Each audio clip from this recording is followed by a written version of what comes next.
forevermore. We're bound forever. No crown, no guide, no peace. Just storm winds off the east.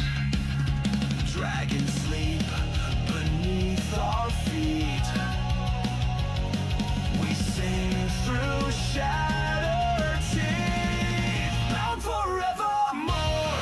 Scars are the map we wore. March till we find the core.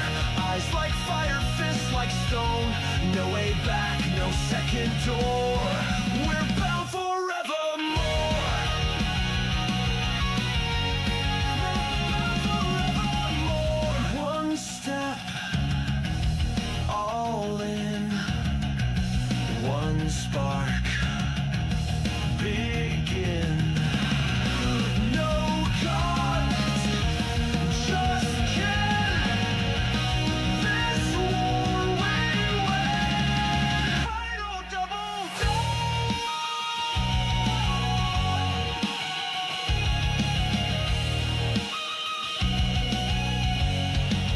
Bound forevermore. This is the song, the roar. Legends carved into the floor. Voice to echo, blade to ring. We're the myth they waited for. We're bound forevermore. We're bound forevermore.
They were locked up for a reason.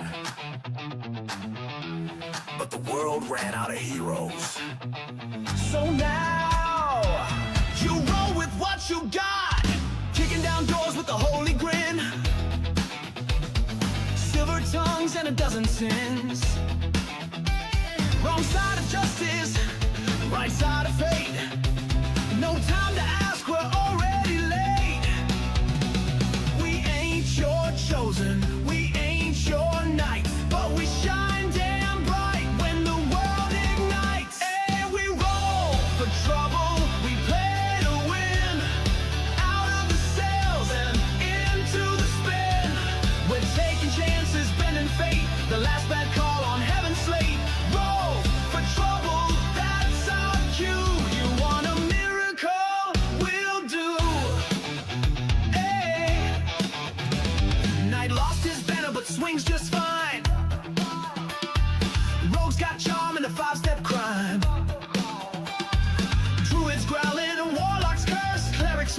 which is the worst. Call us mad, call us last, but we hit back hard and we hit back fast. We roll for trouble, we play to win. Out of the sails and into the spin. We're taking chances, bending fate. The last bad call on heaven's slate. Roll for trouble, that's our cue. You want a miracle? We'll do. Hey, hey. When the odds look bad, we raise the stakes. When the gods say no, we're the brakes. When the plan goes south, we smile wide. 'Cause no one rides like the ones denied. We roll for trouble, we play to win.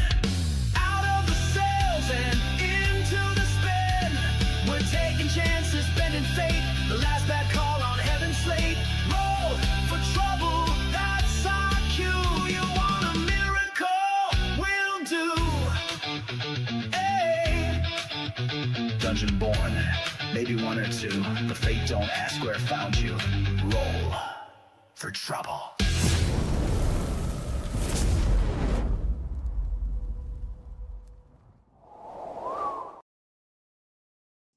Oh, and I got the fancy sunglasses on. Nice. And they're magical. In real fake life. In the real fake Forgotten Realms life. Welcome back, everybody. You'll have to excuse my voice. Welcome back to Stronghold and our Eve of Ruin campaign and tonight's Tears of Selune, where I'm going to try to mix up some of those Forgotten Realms. There's some new source material that just popped out, and one of them has a whole bunch of lists of how to remember the realms. And I remembered a couple of the one-shots and just smashed them together for a level 7 thingy, unless the party wants to just get drunk and Thornhold for the next 3 hours, which would also be fantastic. But tonight's episode is brought to you by, as Chad just told me, NyQuil, Mucinex, and Sudafed, as I'm just struggling through it. And yes, I'm going to use Kleenex all the time, be blowing my nose, because this is real life. I'll try to mute as much as possible. Try to mucus as much as possible. We'll go around and just who we are, what we got going on. Skylar. Hey, I'm Skylar. I'm playing Cervantes de Valvierno, the Thrice Blessed. And yeah, Paladin Fighter. And if you like the music, check me out on Suno. I'll post the link in the chat, but yeah, that's all I got. Bort. God, that sucks. I'm Bart, Alien Anti-Hero. You can also find me on GaryCon Live, where I'm either DMing or playing. That's usually on Sundays, roughly around 4 o'clock Eastern Time. I am playing tonight. I'm playing Tontu Nice, which is a Smurf Nevlin Ranger. Think a very frightened Papa Smurf, macro-dosing on mushrooms, and shooting people with a crossbow. Yeah.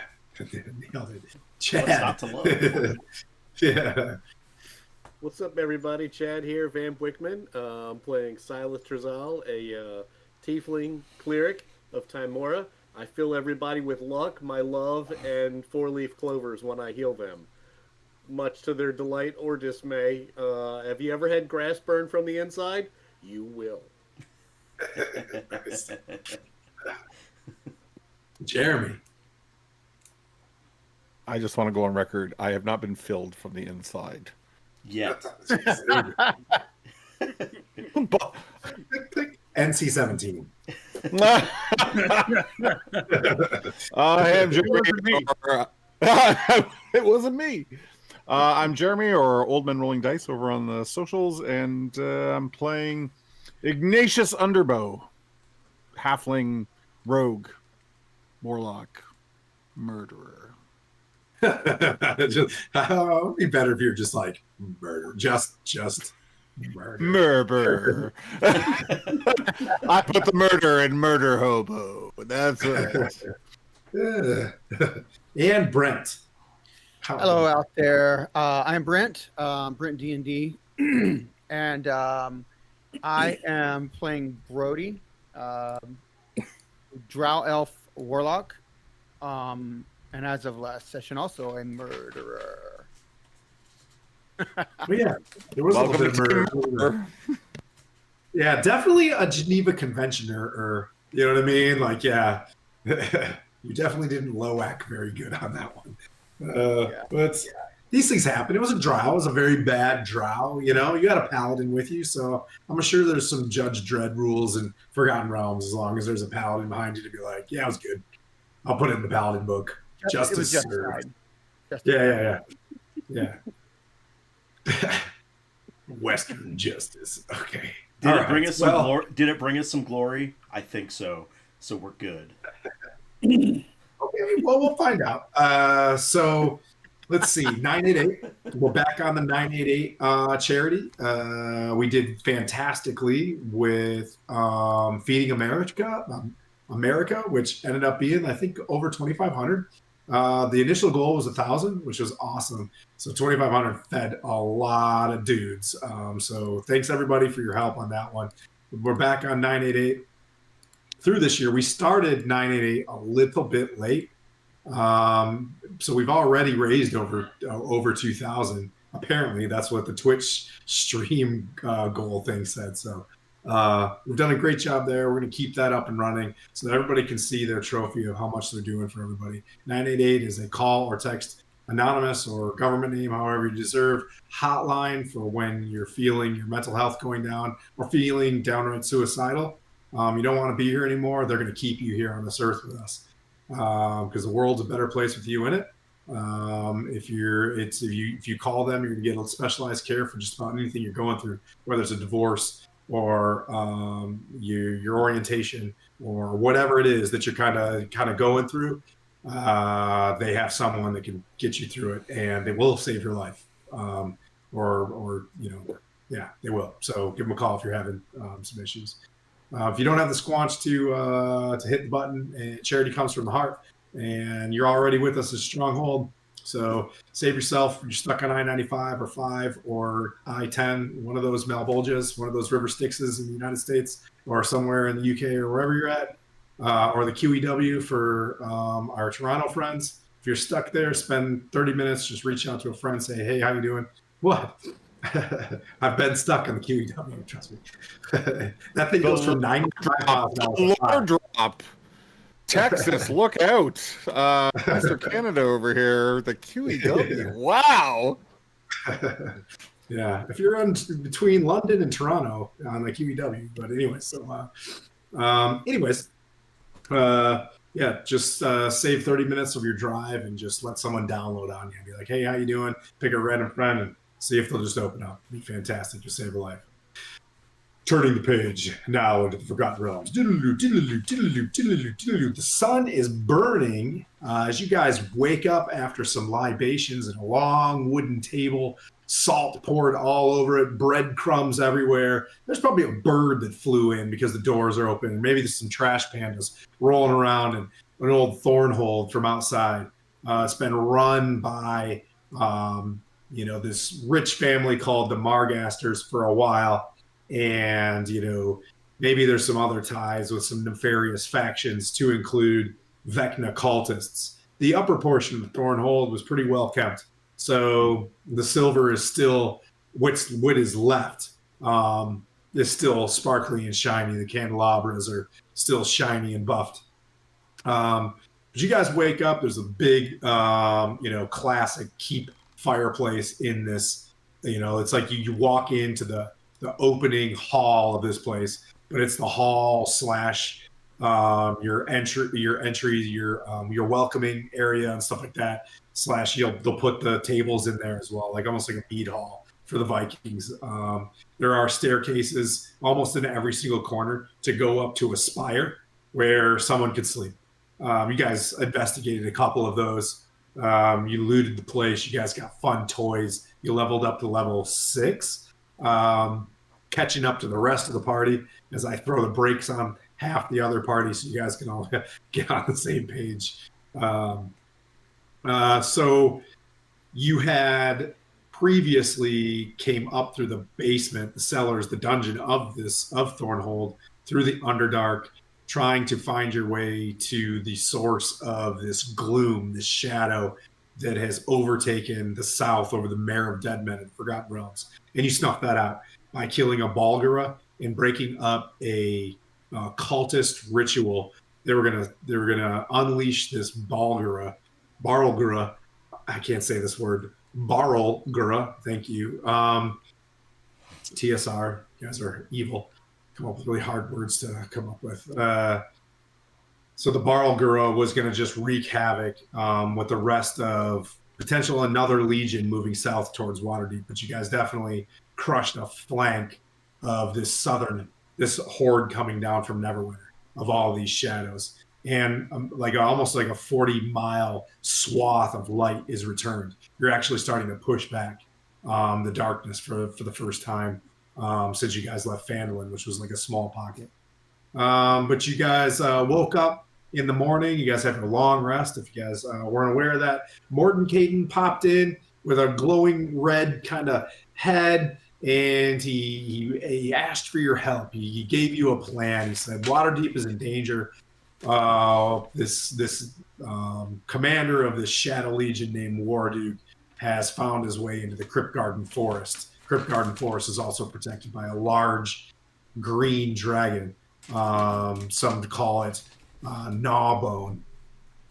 So that is almost untenable to go south into that region. But if you went behind them to strike at their supply lines at Helm's Hold, there's a good chance you could link up with some potential surrounded paladins in this area, protect them, and put another rock in the shoe of whoever's running this shadow army. So that's kind of what you guys picked up on last week. But it's been a long time since this party has been able to like sit around a table without death threats or initiative or anything like that. So I'm just going to start you guys there at the table. Just hand it over to you guys of things you want to do. Recap anything that you remember or ask questions to each other. Remember, Cara Dune is still there in the room as well. What's his shit? Sparky. Pedro. Pedro. Pure Pedro. His helmet doesn't fit just yet. You know what I mean? It's his chainmail's a little bit big, but he's there doing his best. He's rounding up some horses for you guys this morning. Cara Dune, probably outside, milling around as well. And I'm trying to think who else is left in this place. I don't think you guys killed the drow. So yeah, I think that's it. Unless you want to go downstairs and talk to a gelatinous cube. No, I'm thinking we should board up that bottom area to stop anything from coming up. I think a rope would do it. Just do not enter on a rope. I think that'll be fine. A velvet rope? A velvet rope. Obviously. And just put danger.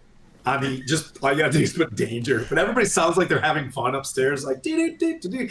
Like so all the monsters are like, oh man, that's a really tricky monster. It really sounds like they're just eating food and having a great time. So you guys want to go with the velvet rope? Yes. Actually, yes. Okay. That sounds amazing. I'm gonna let you do this. Okay. All right. Yeah. But So it's you I'm guys gonna rope cut back on giving mushrooms to slide. But here's the thing. You know how the velvet thing it has the little clip on it? Except it doesn't really work that well. So it's really hard to, like unattach it and attach it. Can a hook horror with its clicky clackies actually you get it to happen? Yeah. I don't know. You're right. If we got maybe like one of those cardboard, like life-size cardboard cutouts with like a doorman like image on it that looks like he's really buff and like gives you a mean look if you try to cross the velvet rope, maybe that would be more menacing to make it more effective. Is that mushroom drug talk crossing the velvet rope? I'm just curious. I don't think we need to board it up or anything. I mean, really. We're not we're boarding not. it up. Velvet The rope. velvet rope. Keep out. Okay. Yeah, I think The champagne room. You guys hear from behind you a solemn sigh. There is a door. You guys turn around and you see the same Mr. Jeffers. I thought the curse would have been lifted when a new Valvierno arrived. I guess I haven't done my deed. And he just kind of walks down, and I guess I'm still in service to the Valviernos. Well, I thanks. Where did that guy come from? You don't remember him? He was there. Remember, he's the one that brought a plate of food that we didn't get to eat. Tantu There took should be more still in the oven. Oh. I'll be right back. And he goes, think of like the sign door from, what is it, from Hitchhiker's Guide to the Galaxy. He's like, he just like, yeah. Can you imagine? More food would be nice. Death doesn't even get you out of your tasking of cooking for people. That would suck. I'm back. Still have I could kill him. No, I don't think you can. Fortunately, that's not going to work. That's not And he how, like, yeah. Oh, did I say that out loud? that's not how any of this works. Pardon me. Pardon me. Do you have anything with honey that you can make? Because there's not that many sweet stuff in the Underdark. That would be really great. Thank you. Maybe we could heal him and he would come back to life and then he could just leave. Let him cook some honey buns first. Do we really care what happens to him? Can we just leave? Well, I guess he can help fix the place up. If you think these words are mean, you should have heard what the Margasters would say. And he just like, he sadly like walks away. They called me Sniffers. And he goes, but it's Sniffers? Jeffers. You're going to Jeffers, the kitchen, right? The kitchen? This guy actually thinks we listen to him. Seriously, can we go? yeah, we can. But Jeffers, when we come back, could you tell me more about the Valviernos that I don't know about? I know loads about the Valviernos. In fact, no one's ever asked me in over a century. That's sad. Yeah. I'm not sad. He kind of walks into the. He's just in the kitchen, like, you know, when someone's mad and they overly move they stack dishes, stacking Loudly. dishes angrily, just like. Yeah. Oh, great. He's passive aggressive. Like, can we just leave this guy here, please? I can't leave. I'm bound to the property.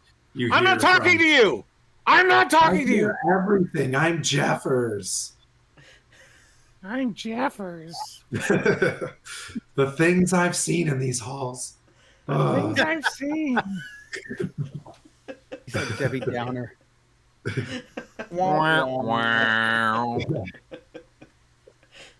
Don't make him mad until he finishes the sweet rolls. Kira comes in with a load of wood under her arms and the axe over her shoulder, and she drops it in the corner and lays it down and stokes the fire some more. Are we staying here? So No, Kara was going to bring some Phandalin townfolk to watch I don't after think that's safe. Thornhold. No, Kara's jobs. This is jobs program now. She, like you guys said, that you wanted to use 25,000 gold to get this place up and running, and Who the hell got said that? family. We said it last time. Remember, we found that 25,000 gold in that trunk.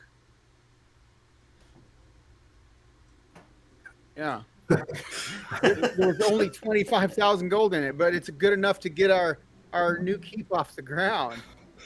But also, Yes. I know it's pulling people from Phandalin and from protecting Phandalin, but this is the last To die in the bastion. swamp? This is the last bastion before Waterdeep, and if it's in an alliance with Phandalin and Waterdeep, then it's it's safer for the entire region. I'm sure there's loads of refugees. I haven't heard from Leylon, and Would there be some Oh, sort no. of toll to What? use this protection? is there gold for what? Would there be Toll. some kind of a toll to use the protection? No, I- this is my No. no. Absolutely not. You mean extortion? Yeah, we do that down in the Underdark too. I don't think it's extortion. I just think like Yeah, that's Sure. extortion. he's got a Roget's thesaurus in his hand. Like, here's other synonyms. I'm just saying, if there's wealthy merchants that travel up and down this road and they'd like a place to stop for safety, that's not extortion. That's a service. We could provide like an armed escort through the Mirror of Dead Men, for a fee. Like not us, but our staff. We would hire and then The Phandalin peasants? Yeah, well, we would hire some armed men, and then we would upcharge. Making a yes, good right. profit. Providing that service for people who are going to travel through the mirror. Do you think that would be profitable enough that we wouldn't have to advance? Listen, Lord Vicon, I know you just want to start another army. I'm just Does thinking of ways to support the keep. Lord Vicon, I heard you, but I'm Brody. Lord Vicon, It's actually pronounced Vicon. Lord Nikon, the hacker.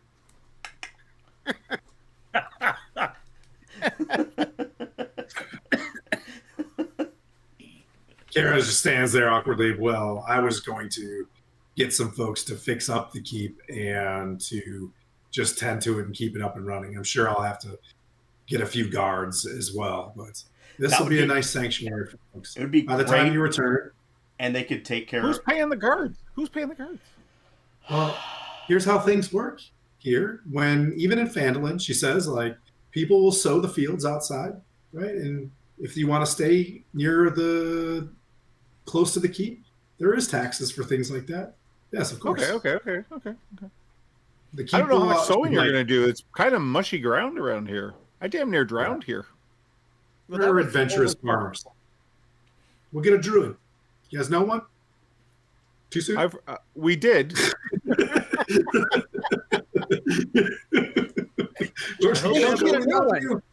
We love you. Well, like, she made like a tree and leafed. They have a We, warranty on that druid. We need to contact the circle and get one on loan. We're way over our beard quota since she left. That's true. That's a minor druid crap, but it's mostly about fungus. You want some No. fungus? No, they don't want fungus, gnome. We can share it among us.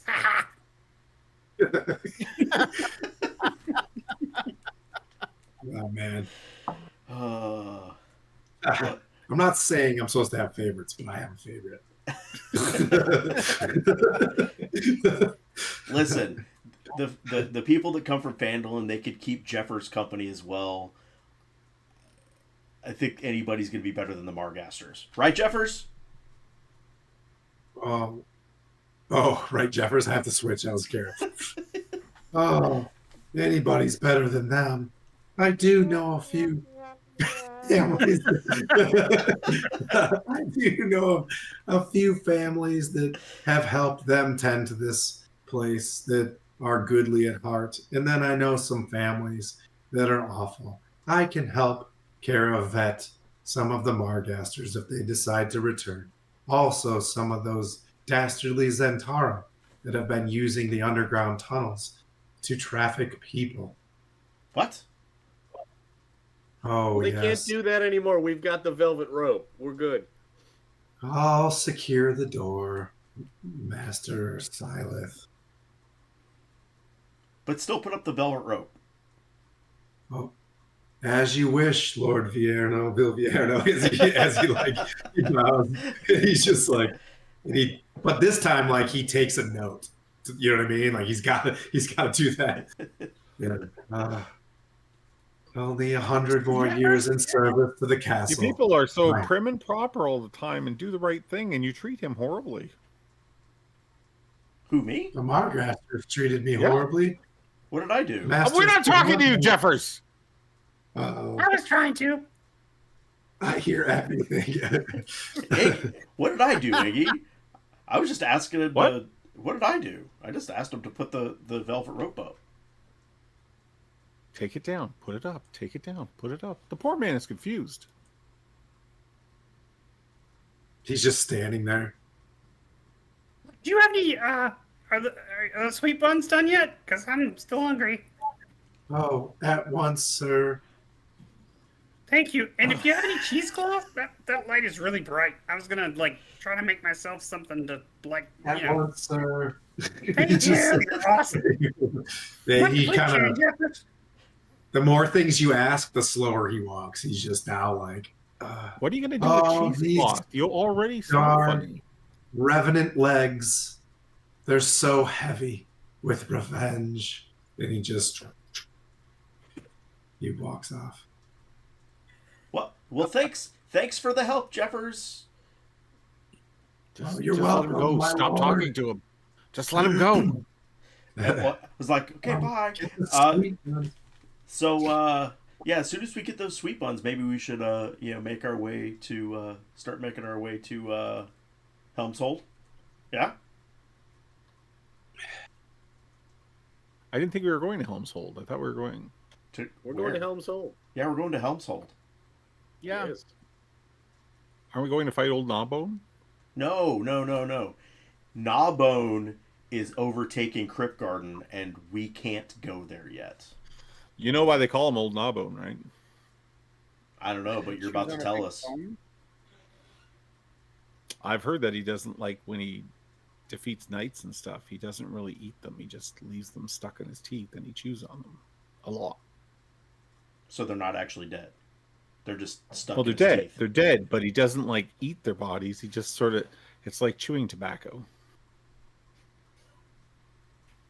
That sounds exciting.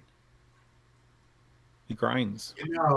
You hear, old Gnawbone's the reason why I'm stuck here. Oh, Jesus. Oh, God. Really? Why? Why did he come back? He should be cooking sweet cakes. First of all, it's a she. You don't want to be calling old Gnawbone a he. Her real name is Cloggy Iliameter. It's a real tough one to say. Unfortunately, I What'd you was say? trying to Claudine Milliometer? Cloggy Iliamatar. It's pretty tough. I'll write it out. What? That'd be great. Yeah. Dragon names are so weird. That's why they were like, I'll go by Old Gnawbone. I don't know why my mom named me that, but I'm just going to impress with this one. But I got my master in trouble by this bargain. I only wanted to have a greener pasture. I've got a master's in trouble too. Yeah. Then he walked off and he leaves.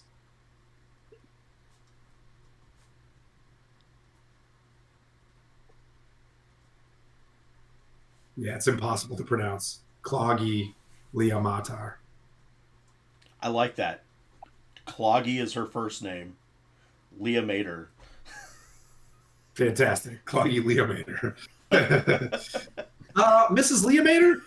Is this Crypt Garden? Is this your residence? I'm totally going to continue misgendering her because if that'll piss her off, that'll be a good distraction.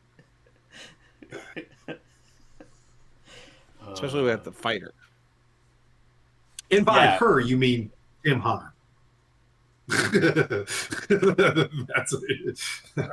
Yes. Okay, I was just checking. All right. Okay, well, let's head off to this hold place or whatever. Yeah, we gotta head off towards the Everwinter. That Everwinter. Is there shadows? place. Is there shadows around it too? I think so. There should be a well-kept road if you move to the west of here. And as soon as you hit a T intersection, Kara says, like, you guys can It's the high head road, north right? from there. Yeah, there was a pass that's been swept over that went through the marsh. That did some the elves from the Misty Forest had built, but that's been destroyed. So you'll have to take the high road. I'm not good at that. She just looks at you, Iggy. She's like, We know. you don't need to project so hard that you're a bad person. I'm not. I just am. But the high road is a difficult road to walk, I've been told. That's all I'm saying. I'll just Okay. lean over. I was like, it's literally called the high road. I know. This is not a figurative thing. I know. Then move It's your still a little difficult legs. road to walk. Not. Are we leaving now? Or are we waiting for the sticky buns or whatever? I'm just gonna kick you in the ass out the door. Like, yeah, we're leaving now. Okay, you don't have to tell me twice. I'm not leaving. Oh, okay. Pierre Pedro's outside with the reins of, well, are you going to summon your own horse, or are you going to? Okay, so you're gonna. He's got 4 horses out there waiting for. I'm all down of a you horse. guys. I think my horse drowned.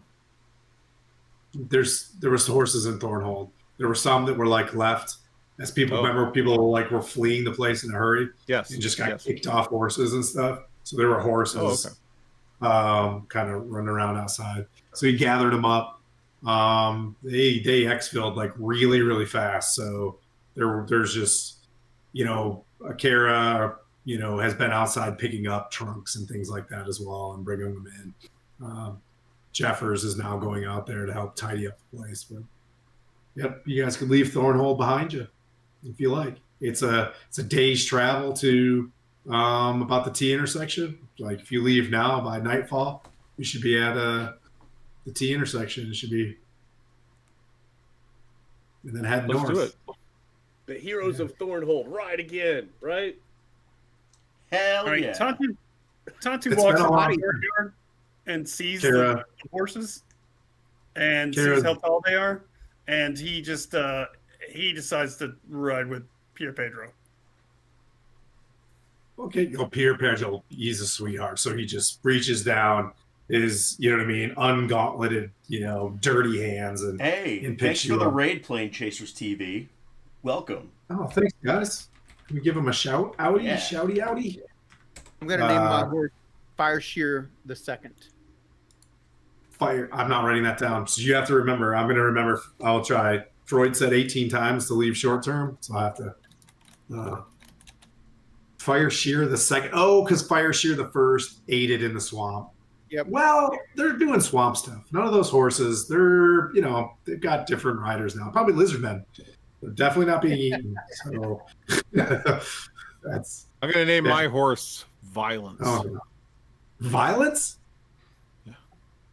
When you say that, Cara Dune, and she's just in like a tabard with a belt hanging off. She's got, striated biceps in her hair, and she walks over to the horse and she lifts up. She grabs her hand to kind of smilingly let you up onto the horse. You know what I mean? And she's just like, "I like you. You're my favorite sheriff."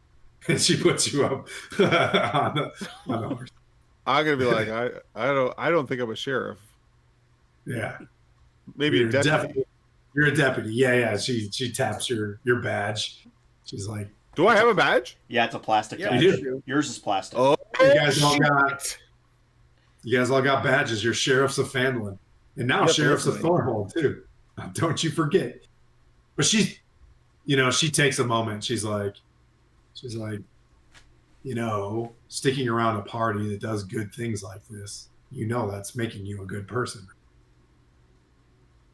Kara, I can see you're falling Iggy. for me. I'm going to stop you right now. Oh, You're too big and intimidating for me. I'm looking for something softer. But I appreciate the love in your eyes and the fact that you're seeing something more than what sits on this horse before you. Now I'm going to ride violence out of here. And you're going to have to do your best to hold it. And then And you just have to do stop your and best. You're going to have to do your best to hold it together as I leave. She's gonna look over at Sileth as he says this, and just like, wow, just wow. I can't Pray wait to for tell me. Manu this. Yeah. I'm sure Manu will be pleased when he meets him. Find him But so anything else you guys want to equip? Are you guys all attuned to your toys? All right. Any question about your toys, anything like that? Some of our gear that we have, if it was a type of item that you had mentioned that you like these things, I do gear that grows with you, right? So that you don't get your +1 sword, then you get a +2 trident, then a +3 whatever, and then your hat turns pink, and then your pants turn blue. Like whatever you get will be a weapon that as you gain almost like every other level. So I like an ability score feat check, and then your weapon upgrade kind of thing. So we'll work through that together based on the needs of your character, if that kind of makes sense. So that's one of those things kind of make the grind go. So as you guys know, we're building up to a level 20 campaign that's Eve of Ruin, and it clearly has a gap of the first 10 levels. We kind of raced through 6 levels. Okay, so this is kind of, I like doing about 5 sessions per level sort of deal. Work out some combat, work out how to use your level and stuff like that. But things can go slower from this point on. Generally speaking, because the funnest levels, in my opinion, are like 6, 7, 8, right? So you don't want to blast through those ones. So you're now not just, you're like a well-oiled machine. You guys are an army amongst yourselves. Like, you know that Mordenkainen spoke to you and said, hey, this army is resting in the Crypt Garden Forest, leering upon Waterdeep, basically. And in your mind, you know that you must be some sort of deal because Mordenkainen just found your presence. Like through, you know what I mean, like his demigod-like magic with Lady Illustrial and Lady Lariel, he found a way for you guys to like, all right, well, I'm going to use my intelligence to find in this other party to move forward. So Mordenkainen gave you guys a little bit of insight on Helm's Hold. Helm's Hold, for any lore, it's kind of like a it's like a cleric's hold, a cloister, I think is the word I want to use. Kind of like a cloister that was built into a mini keep for the Orders of the Gauntlet. As the Order of the Gauntlet like move north, Helm's Hold, much like the Hawk's Nest, the Hawk's Rest, I think, like that's out in Sundabar, is like an Order of the Gauntlet kind of watering hole, a stop along the way, a keep outside of a city. Like Thornhold being north of Neverwinter, this is where the Order of the Gauntlet was able to be not influenced by Waterdeep. Helm's Hold is much the same, a place where holiness can go and not be, you know what I mean, like overly influenced by the city. They had a place where they could go and hang out. So Helm's Hold's to the north. You guys don't know much about it. You guys can do various checks or anything like that you like, but you know it's a yeah, sure, absolutely.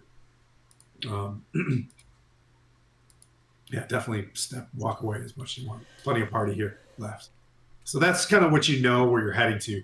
Although you do know it's pretty close to the city of Neverwinter itself, where these armies are coming from. You do get a vibe that there's a pretty heavy power coming from there. You did know that there was an adult shadow dragon kind of looming around as well. So that's probably not chill. You guys move through Wet Swamp. You can see places where boots are stuck in mud from people just straight up fleeing.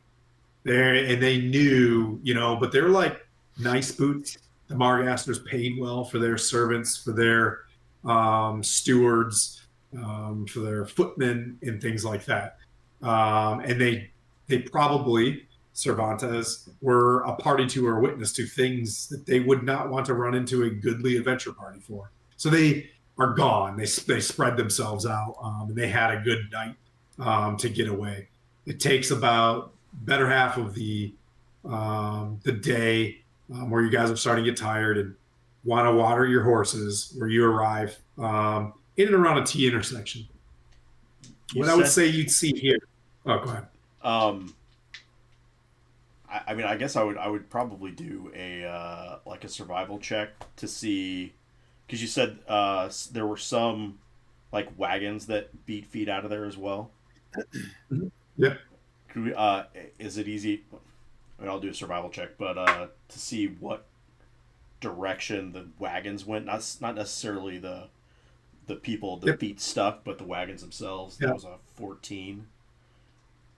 Yeah, so if you make it to the T intersection, and I'm gonna let you guys retroactively, if you had something you'd want to do on the first day's travel, this is all kind of, because they were fleeing, for all intents and purposes, it's safe.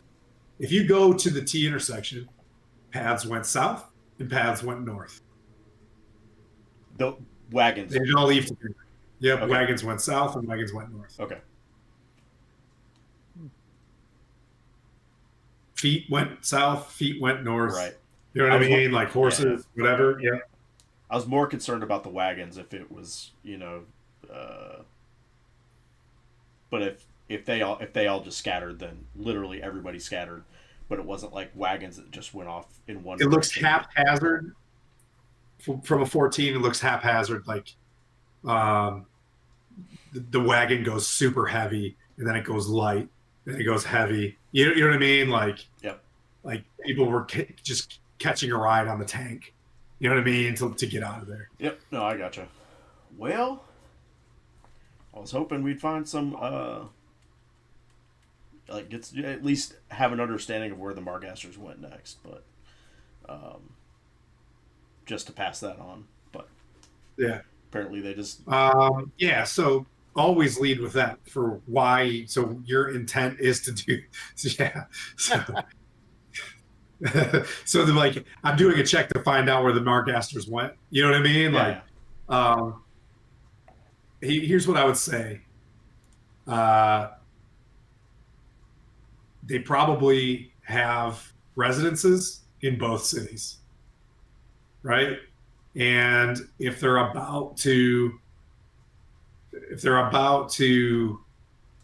someone to besmirch them in some sort of way, they probably want to control the tempo from both cities, right? So like, you've heard of them, they're pretty wealthy, so they're probably owning that storyline already. That makes sense? Yep. That makes sense. Not that we'd be able to get word to either Waterdeep or Neverwinter or in time anyways. Yeah. Didn't we send a message somewhere? Yeah, I sent a message to Darthag of the Harpers. I have no issues with you guys retroacting and rediscovering things that you did over the past like 8 hours or so as well. You know what I mean? Like, we ripped through these sessions so much. If you're like, hey, I think I did this last night, I have no problem with that. I like the way the Acquisitions Incorporated kind of does some stuff like that. They're like, wouldn't I have known this because I worked with oh yeah, you know what I mean? Like, yeah, you would. I like that level stuff. So yeah, if you can think through it with me, then. So what was that you wrote Darthag from the White Wheel? Yeah. And you let him know about Thornhold. Yeah, I let him know about Thornhold, but that we were going to be heading to Helm's Hold. All right. Perfect. And I also let him know there was something else about where we weren't going, where we had thought we were going to go, but we decided not to. That there was not going to Crypt Garden. Yeah, I let him know about Crypt Garden. Yeah. Is Darthag in Phandalin? Yeah, and that dragon finally came in the mail. Is Darthag? He's in Phandalin. Yeah. We have to go by Phandalin anyways. Could. kind of out of the way, but yeah, it's a good clip out of the way. I would say going north, the only town in the middle is Leylon, and then Phandalin is about 2 days. You know what I mean? Into how many people have been to Phandalin in another campaign?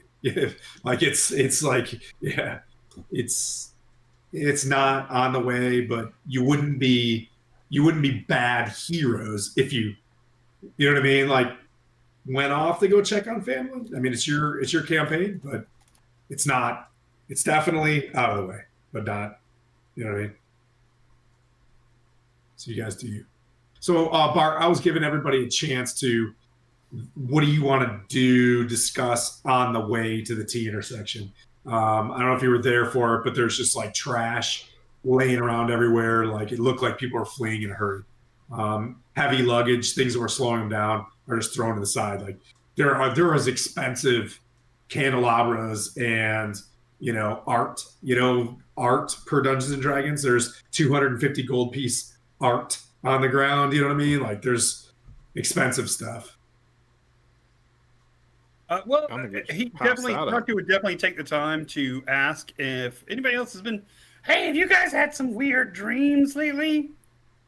Like maybe somebody's watching you, sucking in your vibes, whatever. Very much. And you might have noticed that I have these new clothes, the Devil Wear Prada kind of robe on me that I wasn't wearing before, and these funky glasses. Apparently, perhaps, maybe I have a father that's kind of a horrible devil. Wait, what? What? I mean, what I mean to say was, while we were looking around the castle, I may have found a spot where I was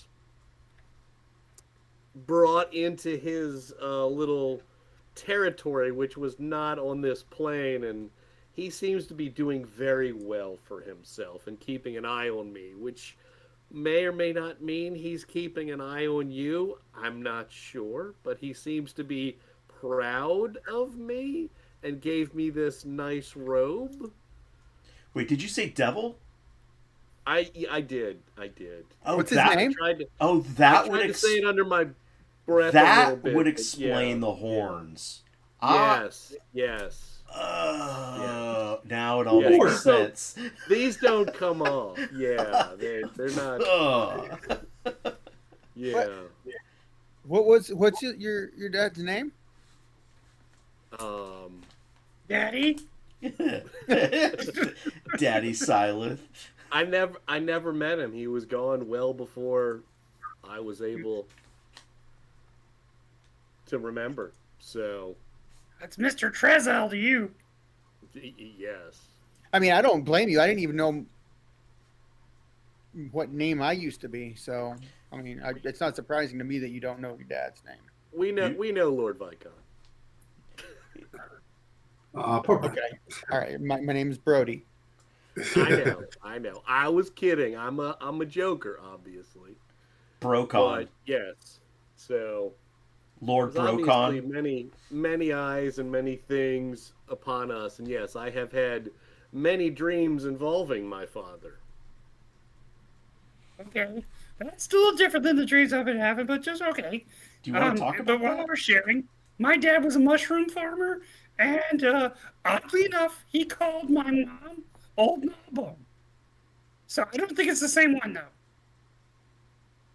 What? What? No, I mean, it's not the same Old Gnawbone. She was a Smurf. I just don't think he liked her very much. Was she green or was she Sure. blue? She was bluish green, but she was also very small and helped him do the. I started taking notes for like half a second, and I'm like, no, I don't. What? Wait, what? I was like, what's happening right now? Like, I know that dragons are Forgive me, able to take humanoid forms. If you ask Is that my true? dad, he would probably say she was the dragon, but I'm pretty sure she was my mom because I don't have any cool dragon stuff. I mean, I don't Is have that wings true? or horns. Is he telling the truth?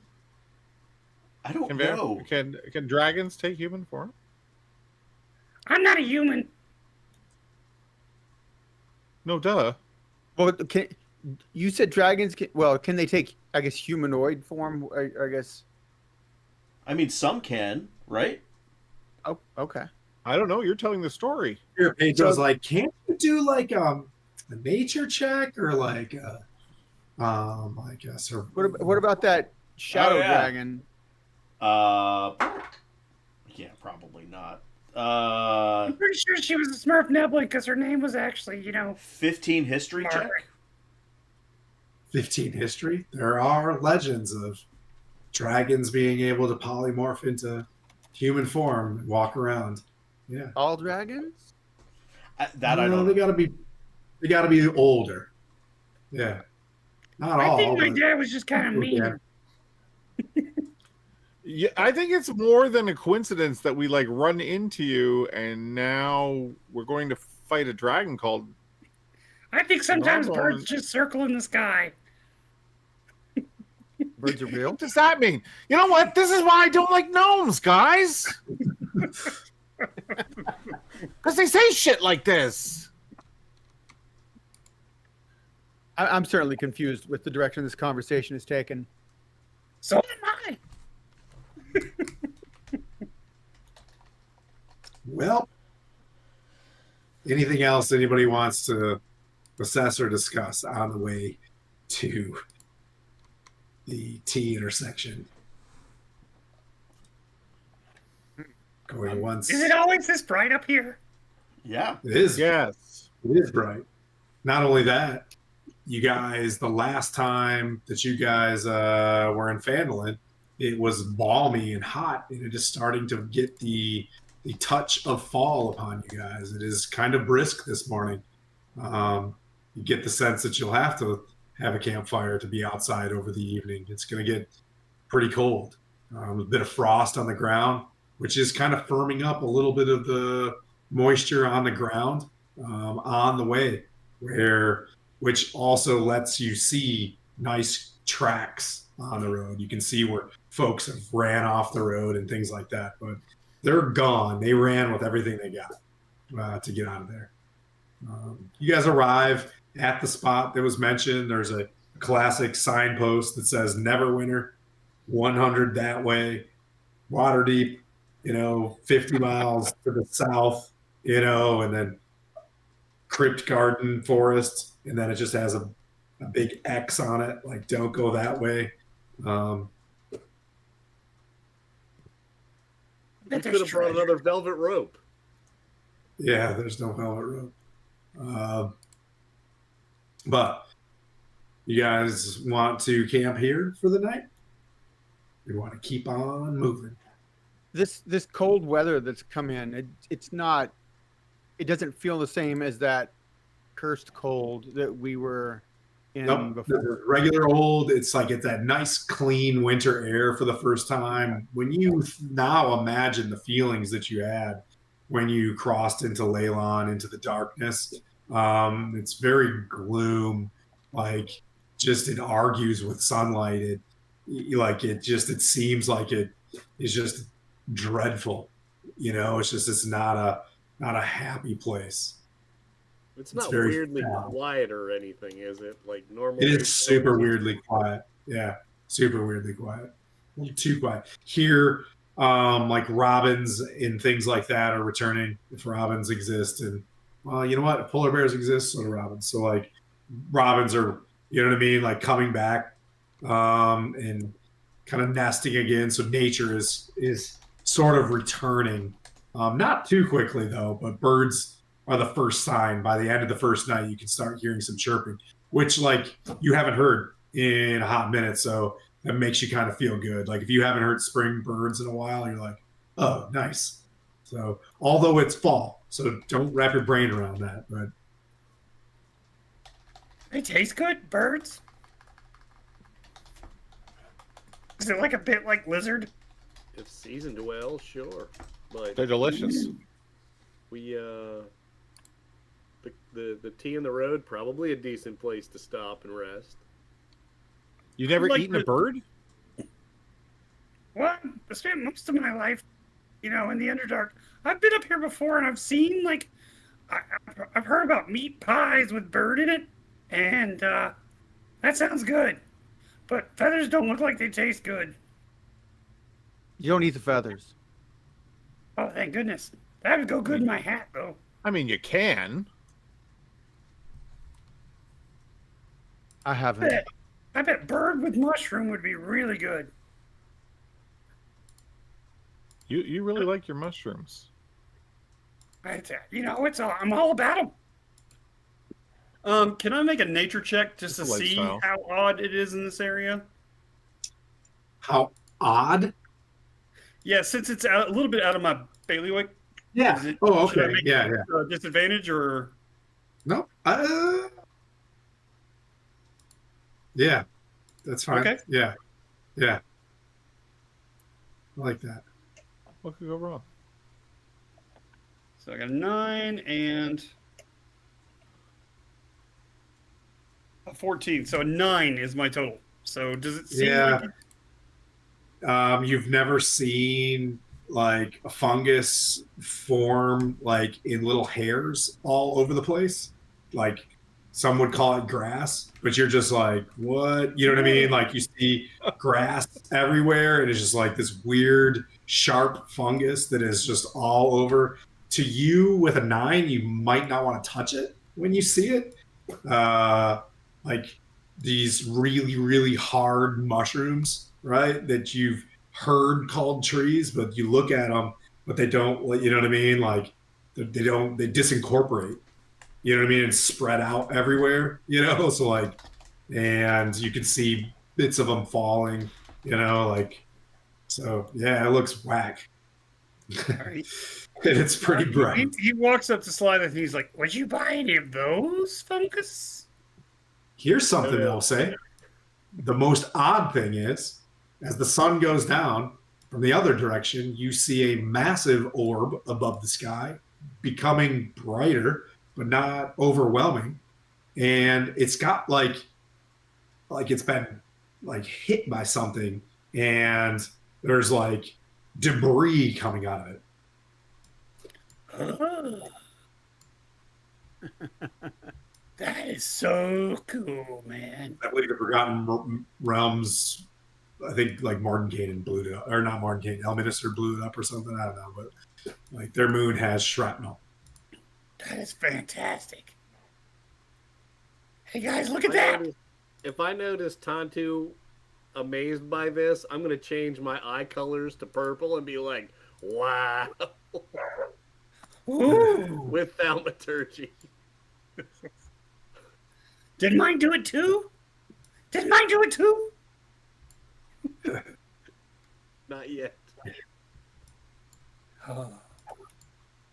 This is Here, pretty awesome. Pedro looks at you and he's like, that's one of the gods that I used to revere. Her name's Selune.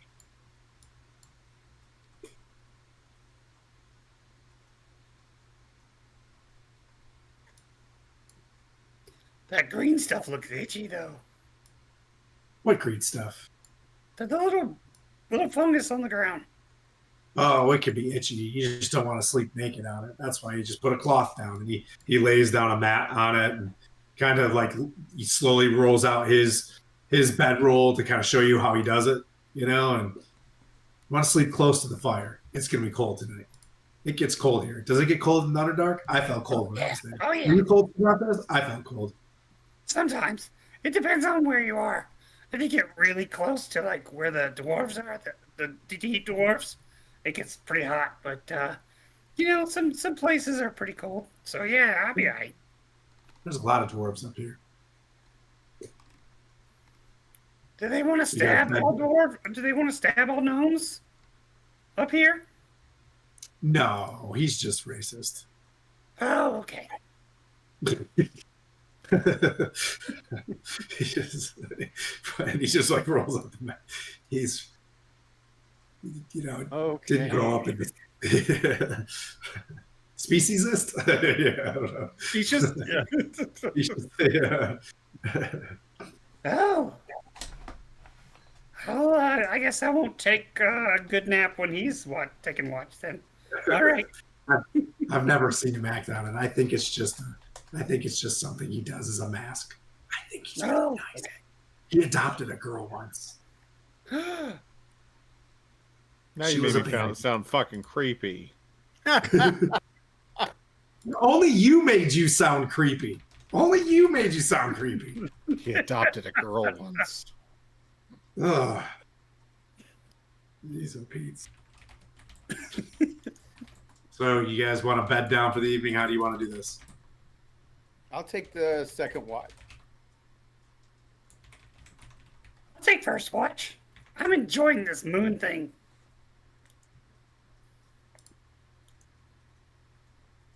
Okay. Who else? You want to have 2 people on each watch? Maybe? Yeah. Sure. Yeah, even talking buddies? I'll take All right. I'll take first watch. Okay, so Tom. Oh, okay, cool. So Tom. Wait a minute. I should take watch with Brody. I should take watch with Brody. I'm gonna take watch with Brody. No. So I want to. You said this out loud. I'm just saying in the camp. Like I just wanted to before Tom too. Oh wait a minute. No, I'll I'm take. suffering. I probably ate too many honey buns if I tooted. Yeah, I'm definitely not taking watch. I'm with Brody. That guy. You guys are awesome. So who's taking first watch with Tontu? I guess I will. You want to draw a short Right. straw? And Cervantes will take the last one. You'll wake up.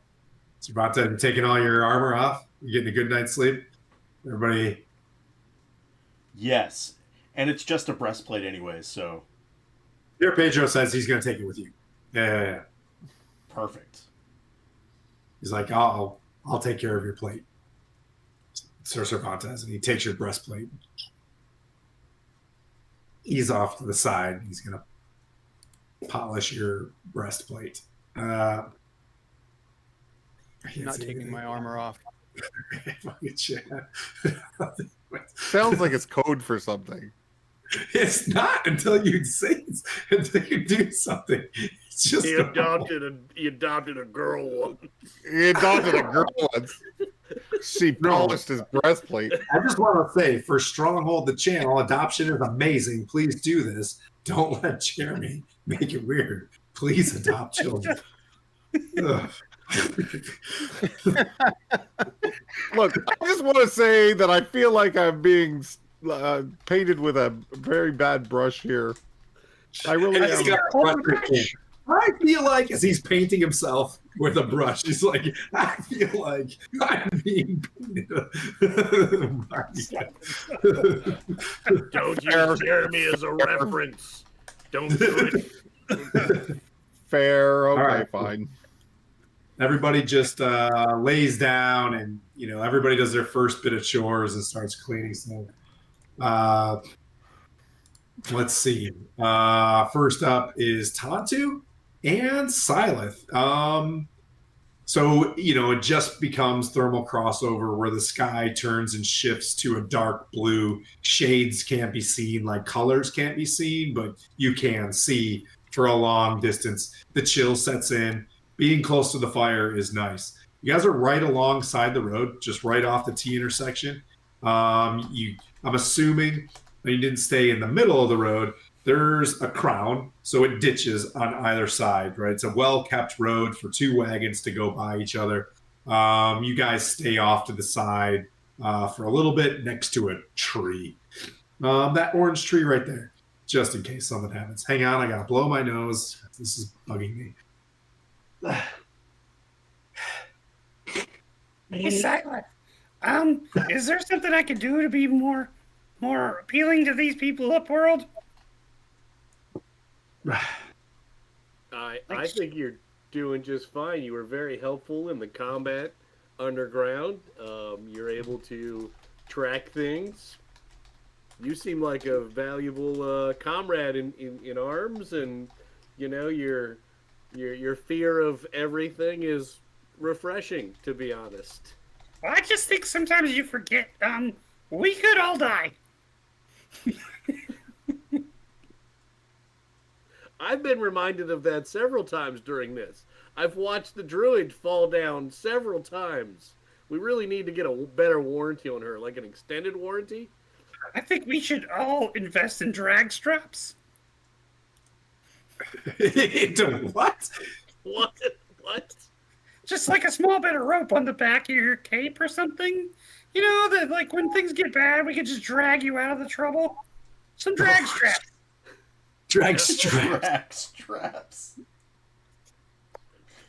That's so yeah. Do you want to start making drag straps while you're on shift tonight, on duty? Gonna make Sure. drag straps for everybody? Sure. I love That it. sounds like an excellent plan. Yeah, so you braid one drag strap for Silith tonight, or do you want to make it for yourself first? Who do you want to make? I'll make it for Wait. Silent. I'll make it for the healer. So Okay, so there is a decent drag strap on the back of his on his neck. Perfect. I'll make it look No, cool, wait. man. Where would you put the Flare on drag it. strap? I want to know where would Tantu put the drag strap? I mean, somewhere like between his shoulder blades, something like that. You know, just to try to get him out of danger. Sorry. Okay. Perfect spot. So, you guys are out on watch. What do you guys want to do for watch? You want to stay by the campfire? Because that's where you are. You can sit there and just stay awake. Tontu, just like he would do in the Underdark, he definitely makes sure his back is to the. I mean, especially with his sensitivity to light, he makes sure his back is to the fire. He keeps his crossbow ready, and it listens as much as watches his surroundings. Yep. There's a close enough tree where you can sit against a tree, like a lone tree there, where the fire can be behind it, keep you warm, and you can still like look out. You can see pretty well. You're actually kind of surprised. Mushroom I've ever seen. You can actually see the shift from when it becomes nighttime to where you just see steady, right? Like you just see a steady, where you're like, oh, there's not as much, it almost looks like when there's color and brightness out, it looks like twilight glow to your dark vision. Like it's got like that weird twilight skin to the tingle of everything, but now it's like steady like the Underdark again, as it gets darker. Silith, what would you like to do? I'm probably within sight of him at least, so we can see each other, but also looking out, trying to just pay attention, not knowing if perhaps in the rush of those people leaving, maybe some of them got left behind or went off to the side and might straggle through, so I didn't want to, be surprised by any possible invaders or you do notice that, speaking of invaders or whatever, when you do look at this T intersection, it looks well warm.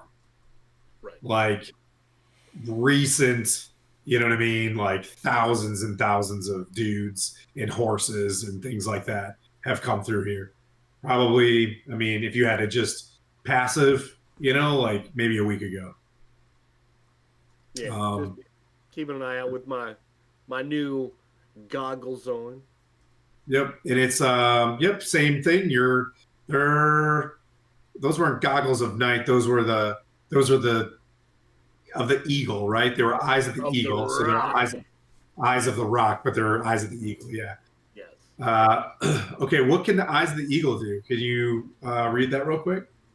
So the crystal lenses fitting over the eyes. While wearing them, I have advantage on wisdom perception checks for any checks that rely on sight, which is good because I see with my eyes. In conditions of clear visibility, I can make details of extremely distant creatures and objects as small as 2 feet across. So, I mean, I have dark vision, but that probably doesn't help a whole lot with these. But yeah, just paying attention. So Tantu, as he describes Selune, he looks up and you see the great sphere with a chip out of it, just a small chip, and you see the dust You know what I mean? Forming off to the east, right? We'll just say to the east. And there's a few chunks or whatever. And Tantu, for whatever reason or not, is like looking here, and he's never seen Selune before. And just one of these times, make a wisdom check with advantage. Both of y'all can.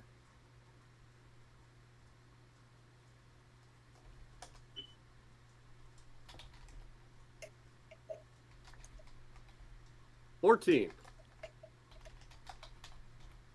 23. Is that It's advantage? a natural 20. What? Wow. You Okay. said with advantage, right?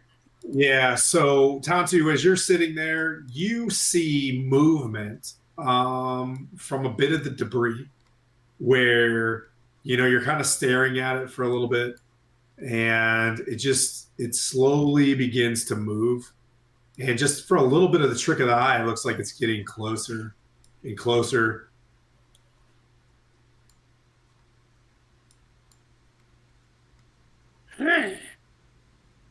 I make sure to point it out to. I like sneak over to Slyleth and I point it out to him. And I said, You might not be able to see me here in a second.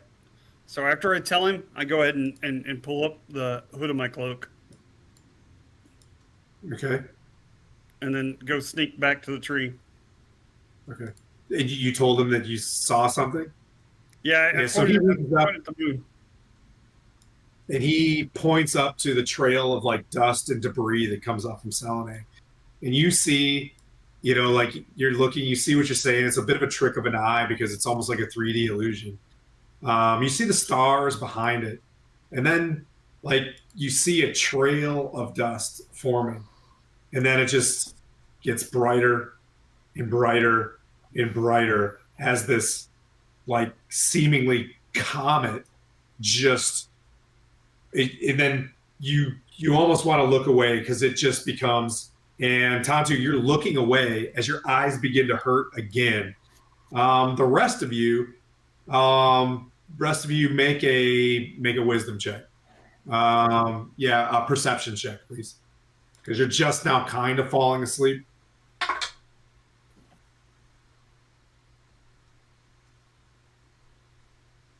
Pedro's asleep. He's snoring. He's going, nope. Cervantes, nice. I love it. You two are snuggled together, you and Pedro. What'd you get, Brody? 12. What'd you get? I got a 22. Okay. Brody, you kind of like a little bit like you're laying kind of down and you see a flash. Nothing too, too bizarre. But Ignatius, you are on your back and you just, like it's daylight. If you've ever seen a meteor cross over, it just flashes like daylight and it just slowly, this thing moves over your head. Like you could see stars in front of it. And as this thing orbs over, it's blotting out the sky in green, pink, purple colors. And it breaks into, like right over your head, it breaks into 3 pieces as it's traveling slowly from south to north in the direction that you guys are going. And you see it just travel, the dust behind it, leaving these, sparkles coming from the sky. And then you just like see a flash of purple, blue, yellow, like light, just like 3 impacts, like far to the north, and then it goes dark again. But that was just like the brightest thing that you've ever seen that close. I'm gonna casually look to make sure the people that were on watch saw that. That'd be like perhaps an Arcana check to think about what that might have been. Brody, you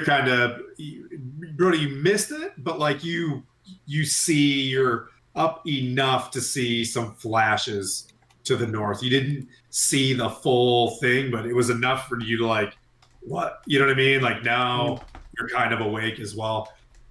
Pier Pedro and Cervantes are just meatheads sawing logs, just Just super sleeping in. I mean, it's good considering what I have going on right now. Yeah. Sorry, man. I didn't. I felt like there was a flash out of the corner of my eye. I guess I missed it. Did anybody else see anything? Like a really disturbing ripple by the tree, somewhat hard to see. Says, "Oh my God, yeah, part of that thing broke off, that glowy thing, and it's heading our way." What, you mean the moon? Yeah. Part of that pie up It there. looked like a shooting star. Well, I don't Yeah, I know. mean, that makes sense. A shooting I star. don't hang out up here much. I mean, I've been here before, but Why? most of Why the did time I'm in prison. So, you say prison? well, I mean, yeah, I spent some time. I only did about a nickel. Okay. Who hasn't? Right? Right? Yeah. So, why did you think the moon broke off? And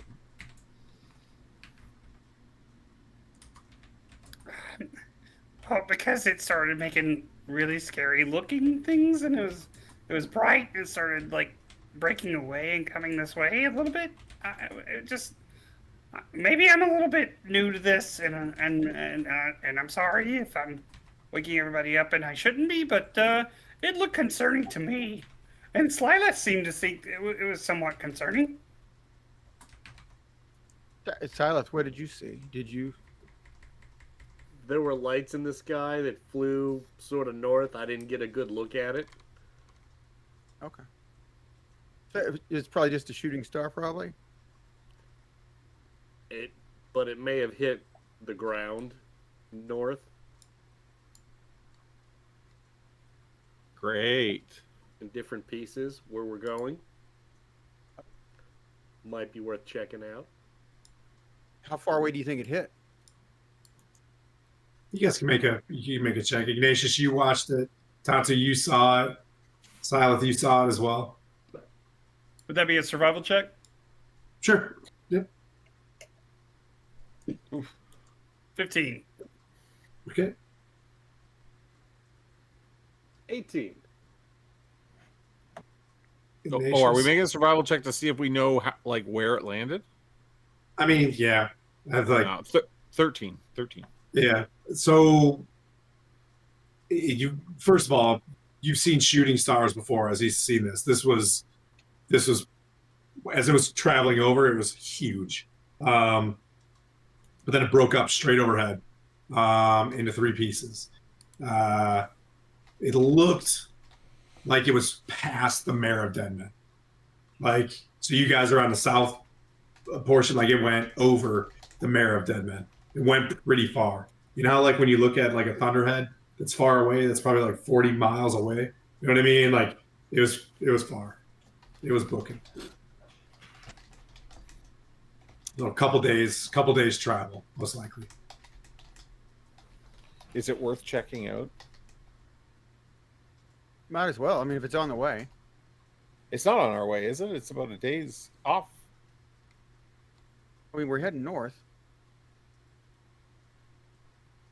Okay. I mean, I've heard weird stories about things falling from the sky. I'm just saying. I mean, is this something we really should do?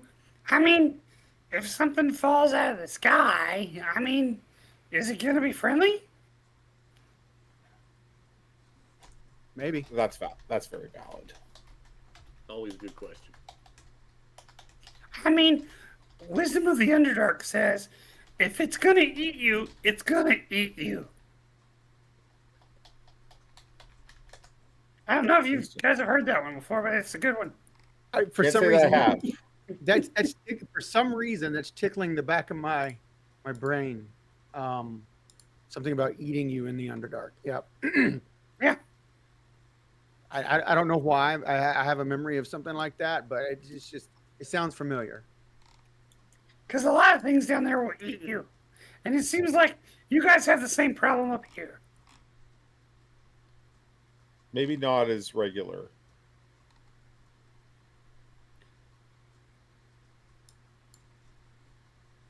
you guys Yeah, continue problems with your walk. regularity. I've got a mushroom for that. All right. Well, I'm gonna go back to sleep. That sounds like a problem for tomorrow. I agree. It's far enough away. I don't think there's an immediate concern. That's kind of what your wisdom check says. It's not a tonight problem, but is it like a significant celestial event? Perhaps. Like, I mean, Taste I don't know. I of didn't things see to it. come. what's that? A taste of things to come. Maybe. All right, so you guys finish up your watch, and then Brody and Ignatius, you guys wake them up just a few hours later. You guys got the crappy watch, the middle watch. I hated that one, but it's like you get 2 naps. But Brody and Ignatius, It what'd is you a guys shitty do? watch, but I don't mind volunteering for it. Do we get to count our gold? I'm going to send Slinky out at like a 100 to 150 meter like perimeter and have him just kind of circle way out in the distance. Okay. So he goes out, does a quick check, and it's just grasslands, right? You see the sword mountains. Like you're almost at the sword mountains. Like it peaks like right next to you. And as you pass like the sword mountains end, you just like you're north into the frontier basically. But just circles around. It's quiet. All right. I'm just gonna have him kind of stay out in the perimeter, just watching for anything. Maybe he can, if something's trying to come our way, he can keep an eye out. Yep. Yeah. No worries. Ignatius, what would you like to do? I think I'm gonna. Well, no, they might notice me counting gold. I'll do a little patrol of my own, but when I'm out there, I would like to, when I'm out of sight, maybe out of mind, I want to check out that pink rose. Okay. You find yourself. Do you want a stealth check? You're trying to not be Sure. seen doing. Okay. I'll just be like to Brody. I'm just gonna take a quick perimeter check. I'll be right back. All right. Hey, when Believe you me. get back, I'm gonna link up with you with the mine thing. Okay. When you get back, we need to figure out. The bag of holding is full of the money, and we got to figure out how to spend it. Because if they expect us to put something in the bag of holding, we're gonna have a problem. Yeah, we're Maybe gonna have to hide it. Maybe. Maybe we could use the money to buy another bag of holding first. That's brilliant. Can you buy those things? Sure. I mean, we have to go to some sort of enchantment shop or something, but Whoa, Chase. Hey. My stealth just- is horrible. Just absolutely demolished. All right. We give Jay a quick shout out, Skylar, for me, buddy. Jay, thanks for popping in. Hey, Curtis. Hey, everybody. Welcome. Sorry. So you guys want to buy a bag of holding for your bag of holding? I mean, we can't do it right here, but I think that's better business management. What's been suggested, I appreciate that. Okay. we need to find a place to buy a bag of holding so that if we have to put something in So a bag that they, of holding, so that they won't- don't know that we have a bag of holding. Okay. I won't That's take- so sad. yeah. I love this arc so much, and you guys are talking telepathically to each other and just look like saints. I love it. Once I'm away from camp, I did not make a very good stealth check. It's only a 10, so that's fine. So maybe Brody can see me check this out, but I want to pull that pink flower thing out and have a look. Okay. Curtis, I will hit you up, buddy. All right. So you make your stealth check because you have a telepathic link as well. Mhm. Yeah. So I just Well, wanna- I rolled a 10, so there's no hiding what I'm doing. Okay, so this is what you don't know, and this is what happens because as you perfectly stealth away, as you say, "Hey, I'm gonna go take a leak," and as any fine gentleman would do, be like, "All right, it's fine, go over there, but don't go too far," and you disappear. Yeah. You're kind of excited about this flower, but you forget that there's a telepathic link, right? So that's how, if there might be a little bit of a, what was that?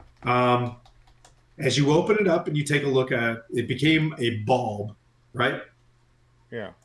As you grab the bulb and you pull it out of, it came with like those garden. It's like a small, very thin, not like burlap, but like some seeds and stuff like that can be in those very thin bags, right? So that if you planted it, it could actually grow out. So the bulb's inside of that. As you open it, it tends to sprout just a little bit.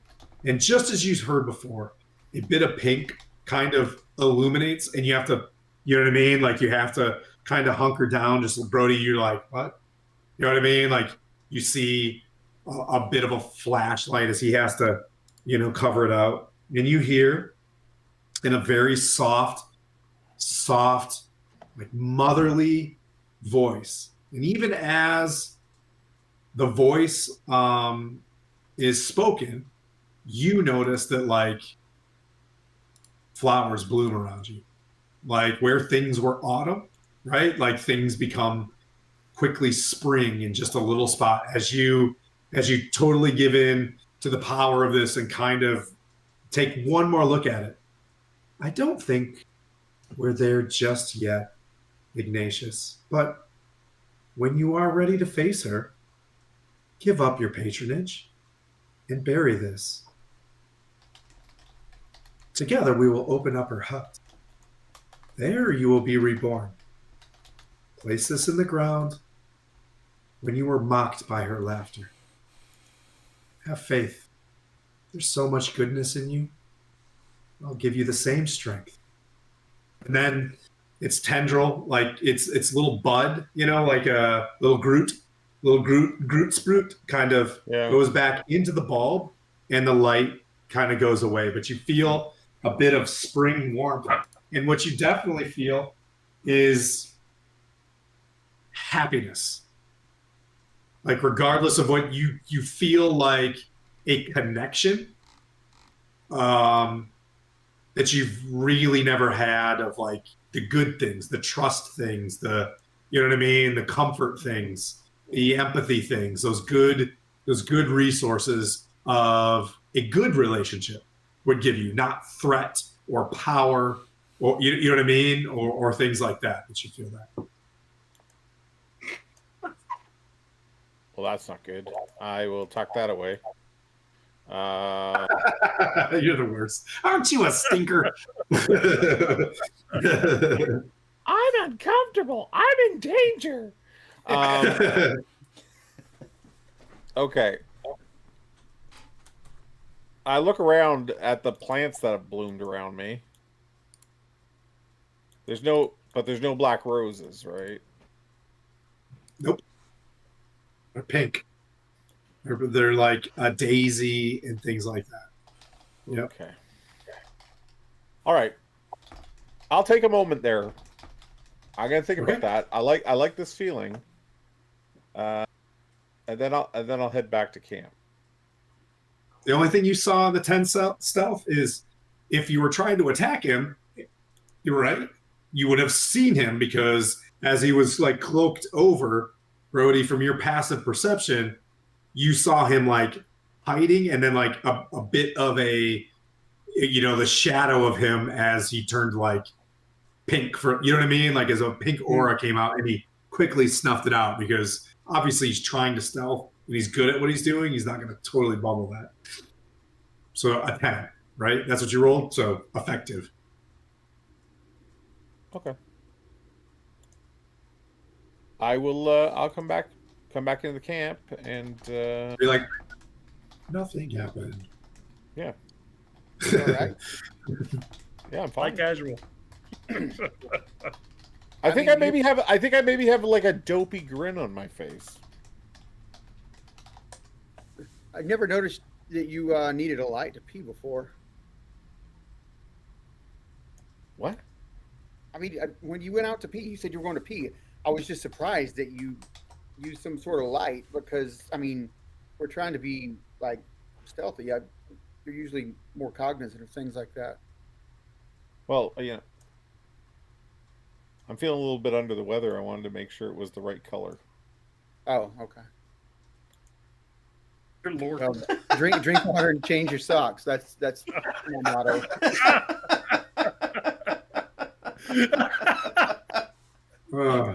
That was a crit pass on that. Just regular, like, I just want to make sure my ding dong's the right color. Oh, of course. Like, who's gonna argue that? Oh, okay. That's totally worth inspiration. It is. Matter of fact, you're right. This is a democracy. Jeremy gets inspiration for having a multicolored ding dong. And I didn't want to ask any more, so I'm just like, all right. I'm not, It got awkward really quick. yep. That's the way to do it. Fight naked. So you Valid. guys have anything else that you want to do during your watch? I don't think so, unless All right. No. It passes peacefully. For one night there in the spot, everybody else seemed to be fleeing, and whatever army of thralls moved through. Right, there's no stragglers in an army of thralls, I suppose. And then you guys swap up Sir Cervantes. They tap you on, and you got a good 6 hours of sleep or whatever. So Pier Pedro begins to, put your armor back on you and get you ready to go. I'm gonna cast minor illusion. It looks like a small moon above where they're putting their armor back on, and then just go back to sleep.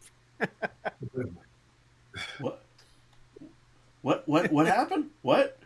nothing. Oh.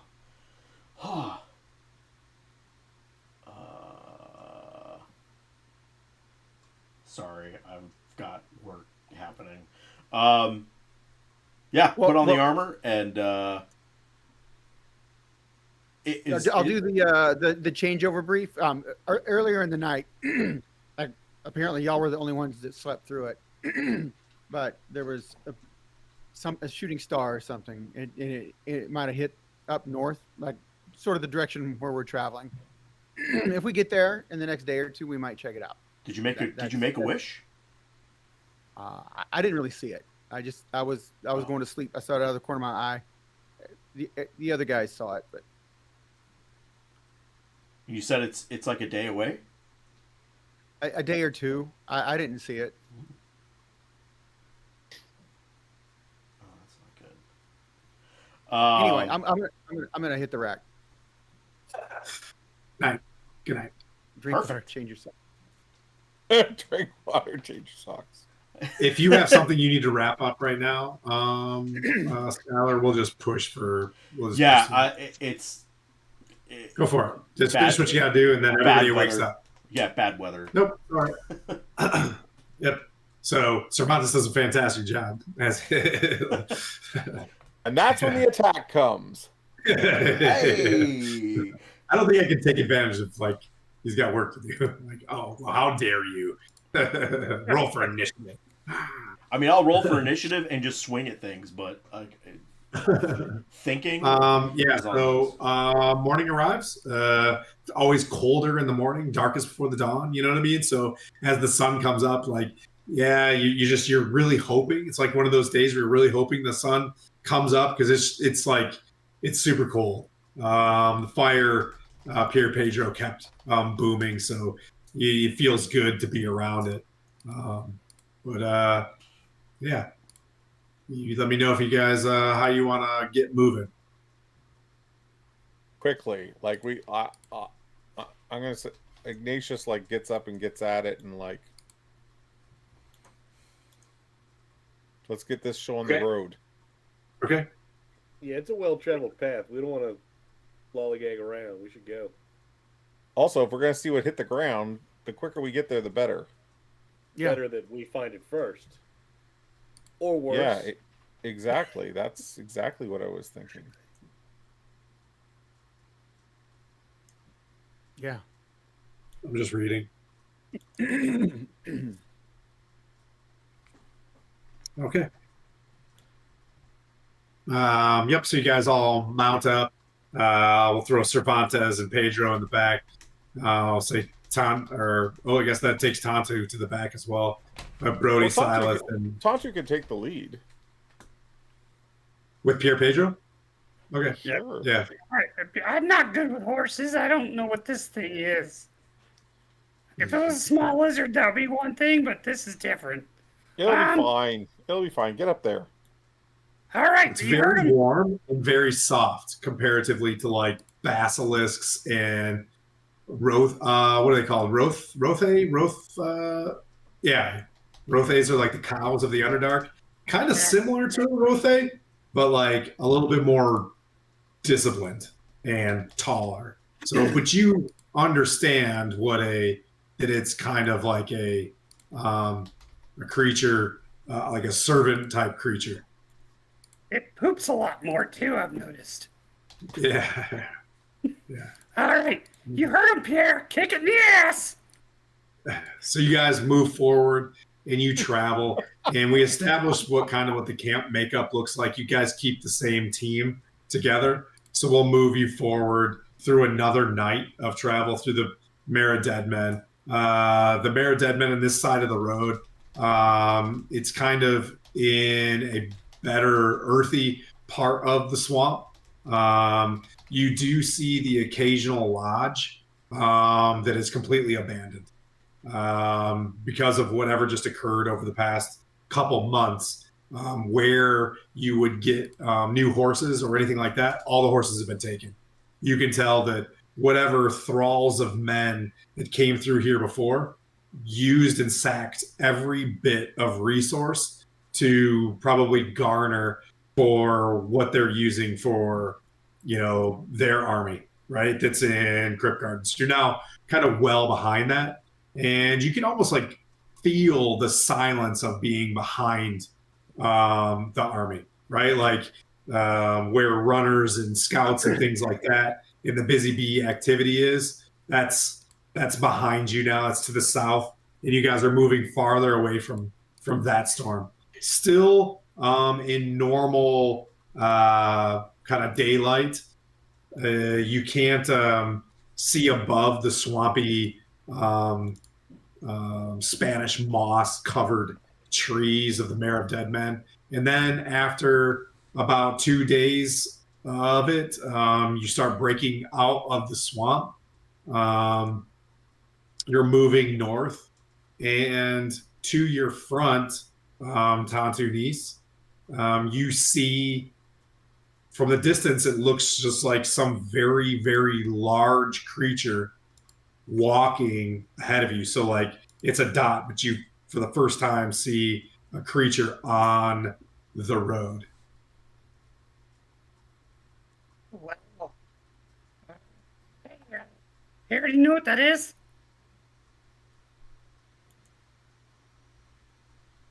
Can we all see that?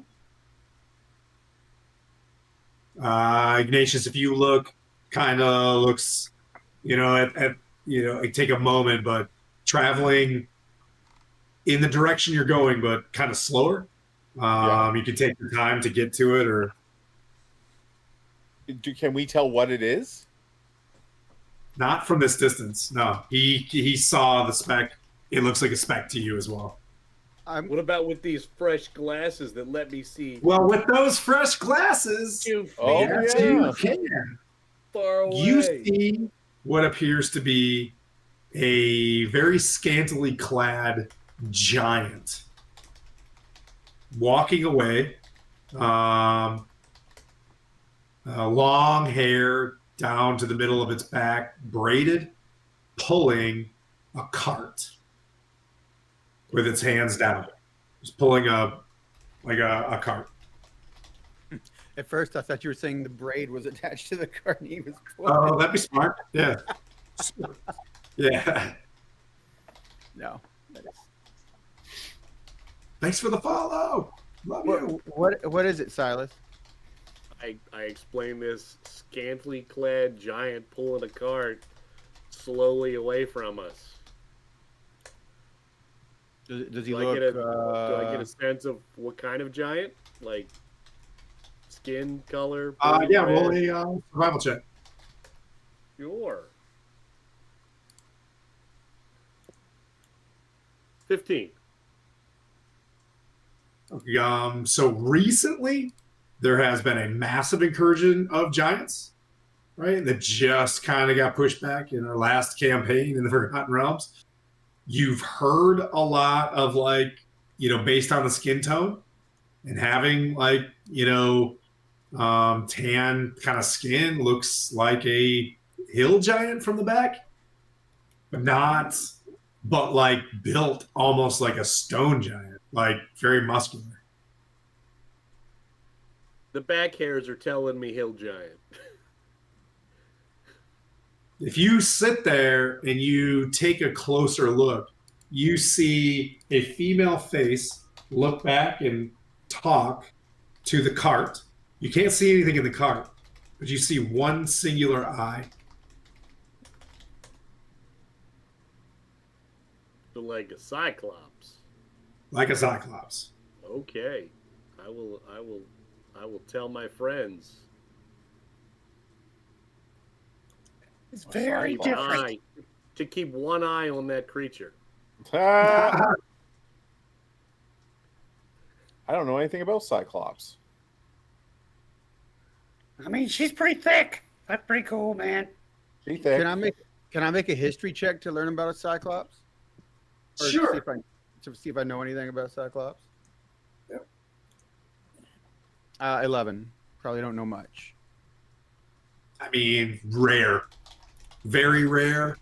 You think of things like labyrinths and mazes. But yeah, nothing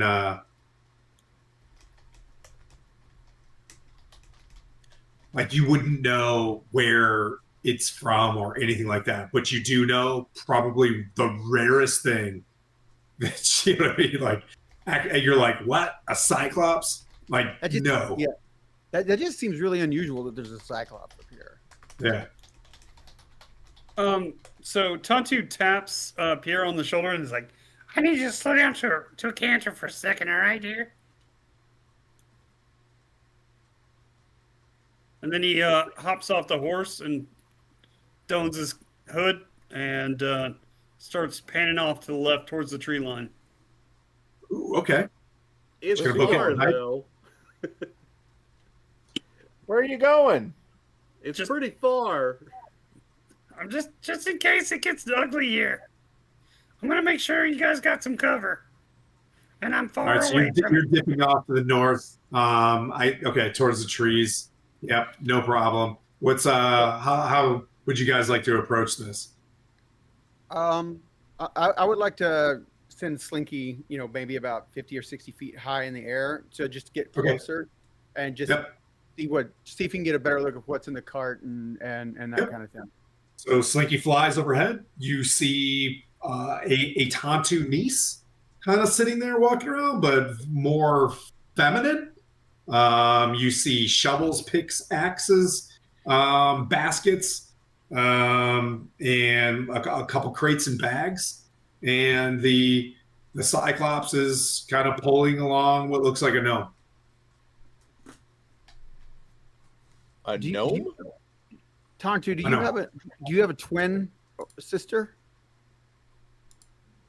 being sneaky. What? Hey, Sneaky! He's gone. I do have to say there are a butt ton of gnomes in this campaign, and it's not because it's just coincidence. I swear. I don't know why there's so many gnomes. There's like Jamna. There was like this. That is a preferred measurement, but tons. Yeah. Is it an Underdark gnome or like a normal gnome? An Underdark gnome. Yep, like a Smurf Nevlin. Yep. Okay. What? So there's a female version of Tantu in that cart. Oh yeah. That's what I'm getting from. And when I look through Slinky's eyes. Okay. In a massive club built of like iron. Like yeah, just so case you're wondering, like a massive like club that's the only thing that looks of kind of value, right? Maybe we should send Tontu up there to make contact. I mean, if we're going to overtake them, and it would be better if we put. Did you establish your telepathic link before he ran off? I would say not this time. Yeah. Tontu has already taken it upon himself to do a flanking maneuver just in case you guys needed Yeah, help. he's gone. He's gone. Giant Yeah. creature. I mean, I can be sneaky too, you know. I'm just saying. I don't think we're trying to be sneaky. I think we're going to be seen. You're at the cusp of being seen as you're about to, you know what I mean? Like, so you have whatever this decision is before they're, you know what I mean? Like, they'll have an opportunity. We could do the opposite of being sneaky. We could just be really obvious and see what it does. Yeah, it's like when you're walking through the woods and when there's you want to be loud so that you don't surprise a bear on the trail. You're like, Yeah. No, I agree. Yeah. See what I mean, Silas? They don't respect fear. I'm afraid. If only You're I by had a yourself. community here. You're by yourself, Bart / Tatu. Yeah, you're gone. Cervantes, why don't you start singing a nightly song? Certainly. You know, like maybe you know, like you sing a song and then we'll repeat after you, sort of like a marching song. Like a Turnips Jody. and clovers. Turnips and clovers. It's called Turnips and Clovers, yeah. Exactly. Yeah. Turnips and Clovers. Yeah, so you guys sing this, over and then over. Yeah. the cart goes off the road and, you know, kind of faces away. And the Cyclops sits there and, you know, grabs its club, like not wooden club, very fancy, humongous club. I just want to foot stomp that one. And it sits there and just kind of, you know, sits off to the side. It doesn't want to waste its gas, kind of running away. And you see a little head, Tanjanish, you see a little head jump out the back of the cart because you went around and kind of hide in the bushes. Oh, yeah. Yeah, you guys walk up and you hear from a distance, "Hello, travelers." Hello. What? You don't like my voices? I'll switch it. I like your voices. I thought it was perfect. I thought That's it my was best. 100% on. I agree. It's like Dauber, I that hope- old TV show Coach. I hope that there's no trouble here. No, y'all are just traveling a little slower than us. We're on horseback, so we're just gonna pass on by. We don't want to cause any alarm or anything. We don't mean them. And he looks back, or she looks back, kind of does this over her shoulder. Horses, they're called horses. We don't have horses. Yes. Seems a normal way to travel up here. It's a beautiful Up eye here. you have there. Oh, what lovely eye you have. Thank you. I'm a Cyclops. That's a beautiful club too. That thing looks like you could probably rip through a few. You could tear some stuff up with it. Oh, I have. Depends on how you use it. I bet you really have. Kantu, why don't you? Oh, I didn't know that was weird. Okay, I got it. I didn't know what I was walking into. It's hard. It's hard to not be naive. It's weird now. It's weird now. All right. Had to go and make it weird. I just want to go on the record. I didn't make it that way. It wasn't me this time. So yeah, it's where do you travelers intend on going? We are a bit turned around. Did you see that star fall a couple of nights ago? And Oh, of course I did. We ran into some other travelers that were on the way to it. did they pass you going this way? They did. There was a noble cleric named Gariel, Named Gary? who Ariel.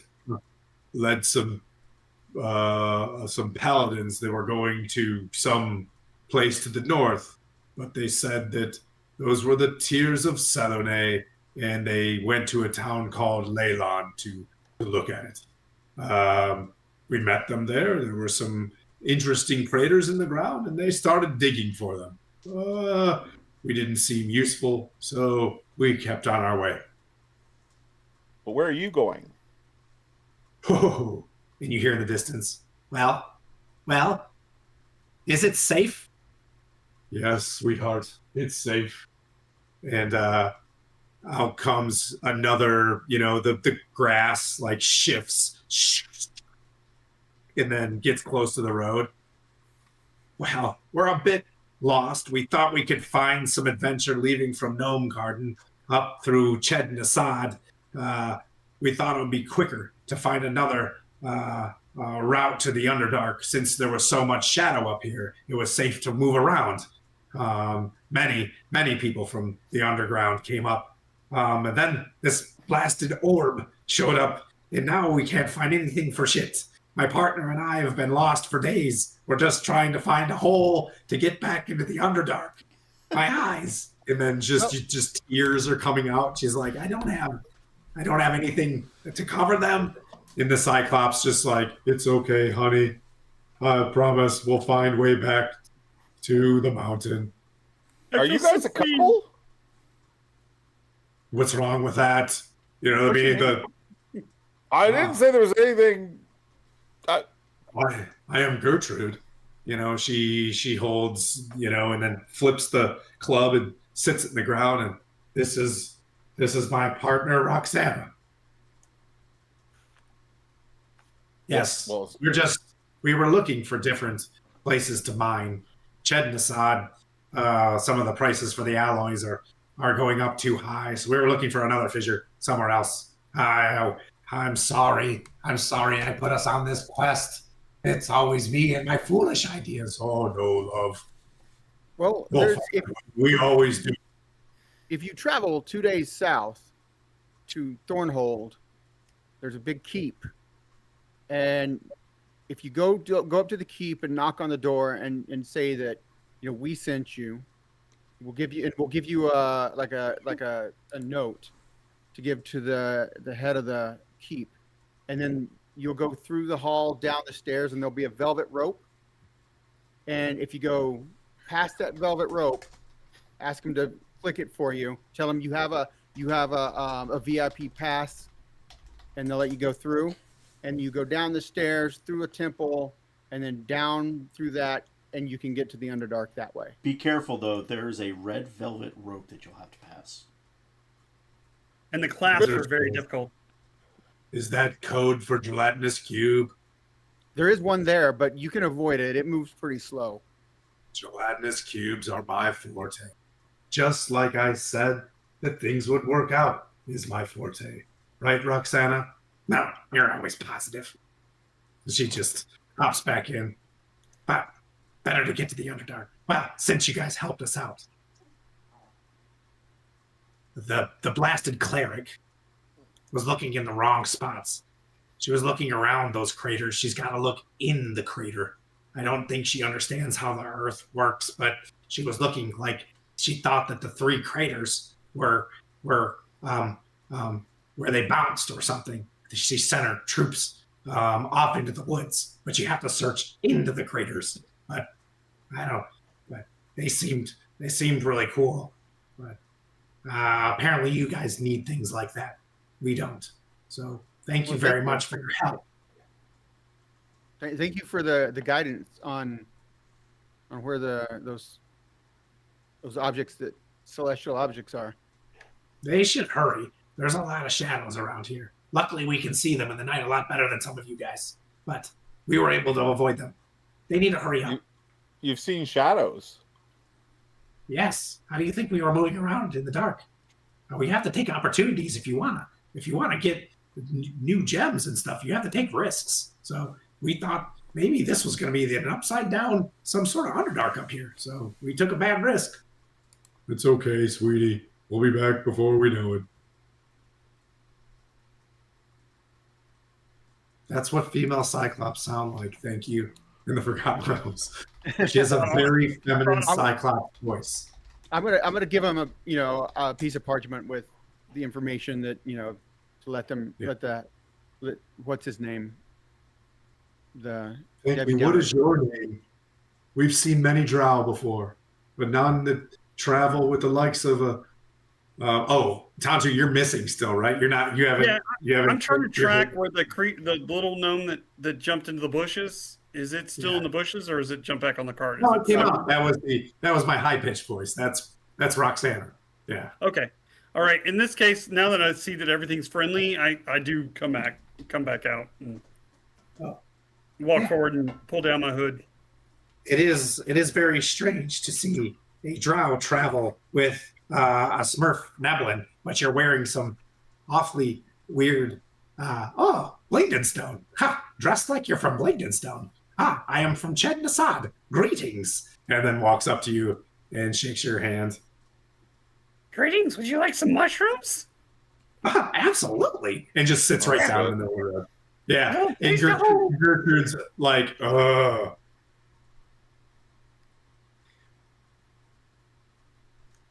give him a little taste of home, and then I'm like, and these are honey buns.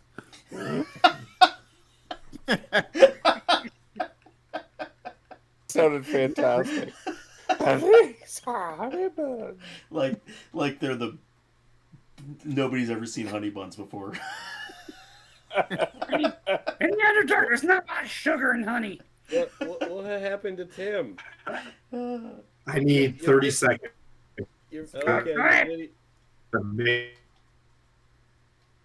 The video went. He lost his shit on honey buns. That's He what did. happened.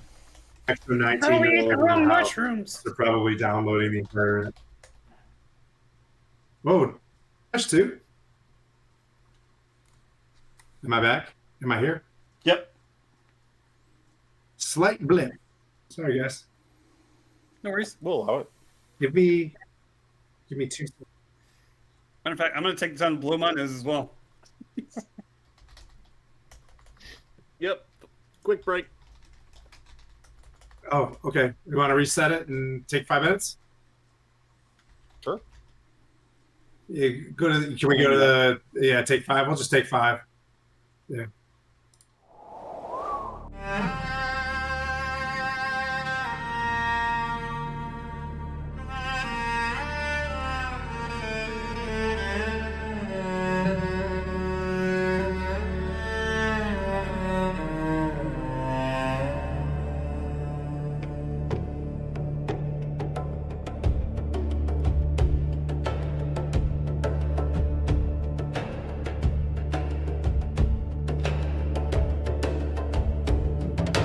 Shines in the stillness,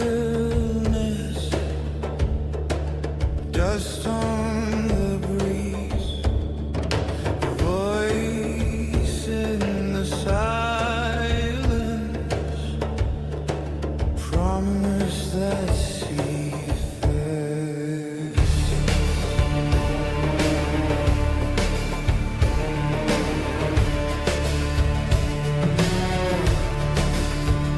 We walked as blades in shadows name, drank from the well of silent shame. The sad new truths we dared not face.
Ashes redeemed.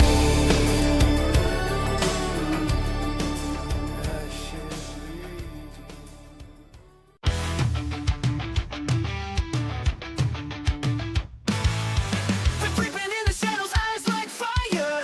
Razor claws in the dark, they're coming higher. You feel the chill, you hear the hiss, but when you turn around, it's the end of bliss. Murder badger, it's a sneak attack. Murder badger, out for blood. Murder badger, it's on your face. Murder badger, it's a sneak attack. Murder badger, out for blood. Murder badger, it's on your face. Murder badger.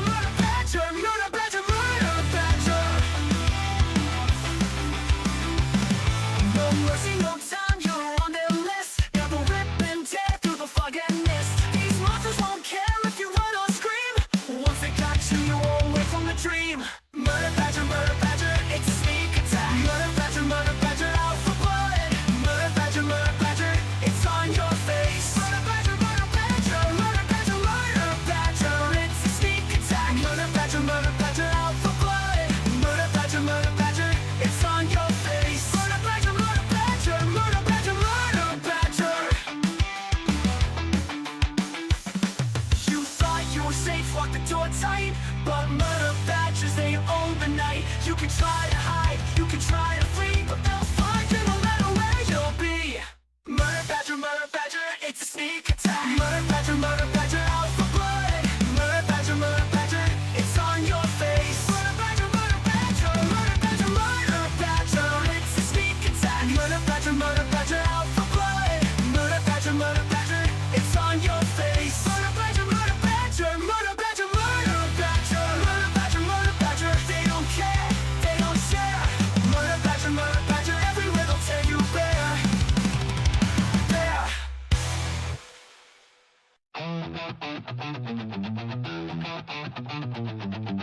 They were locked up for a reason, but the world ran out of heroes.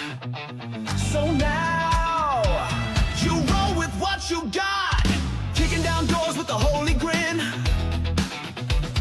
silver tongues and a dozen sins.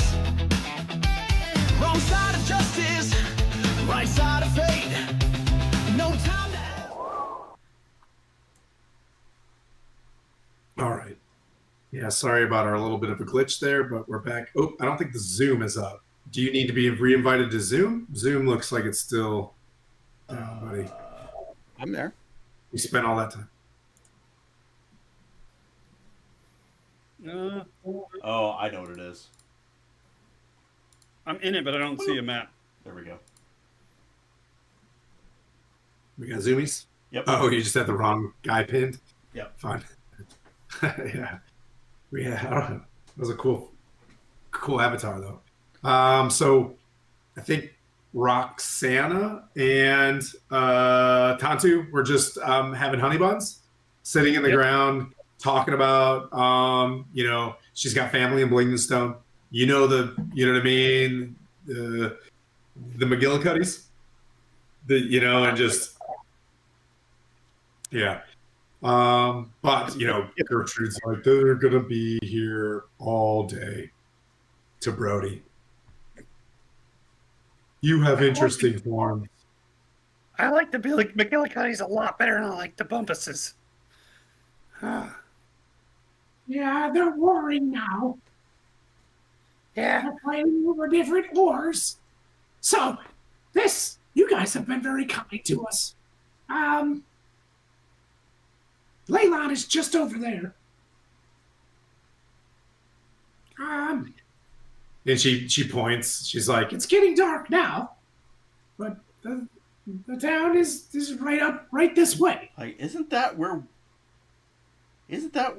Feylani touched the shadows?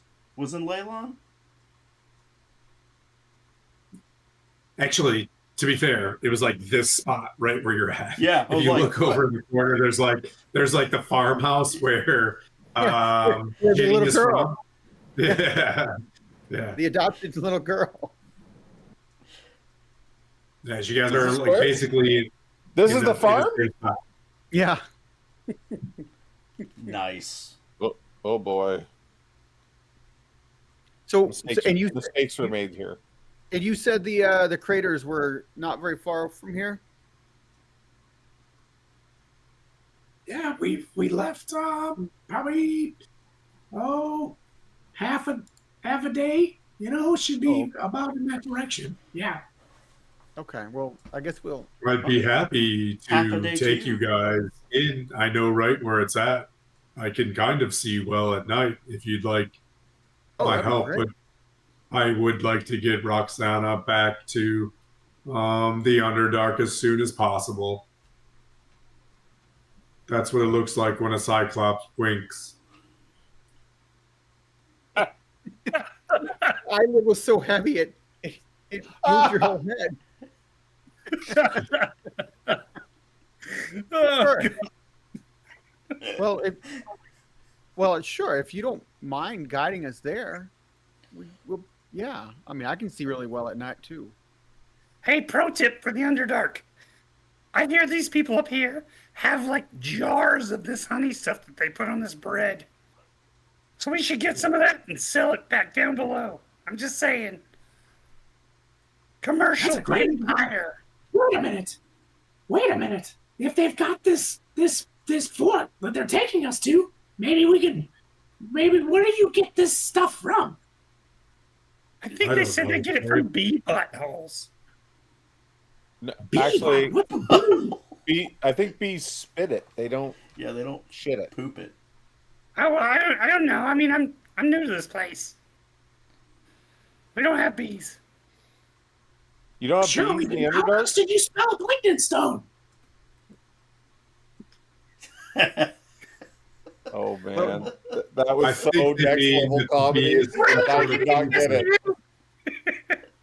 Are bees the size of horses, or and should they touch the horse? This is horse. These Bee are- is very tiny. These are the size of like this. Maybe we could be beekeepers together as a trade. Yeah, there's probably an apiary somewhere near. Chad's just hating this session so much. What about this? We grow some mushrooms and put honey on top of it. You know, if you find an orchard, a lot of times Okay. orchards will hire bees. What is an Orknahar? We can talk about the beauty of beekeeping after the Cyclops takes us to the craters, right? I thought we were Okay. talking I still about. want to know what an Orknahar is. Should we be afraid of it? A what? An Orknahar. You were just talking about one. A fucking what? A what? Orchard. Orchard. Oh, Holy shit! I thought it was something different. Fruit tree. He didn't pronounce it like you don't know how to say it. he wasn't texting you this explanation. Richard's like, why do you hear? Like, It's an excited orc. got it. Oh. Ha, ha, ha, ha. It's a farm with a bunch of fruit trees. That's not the fruit I I'm looking suppose- for.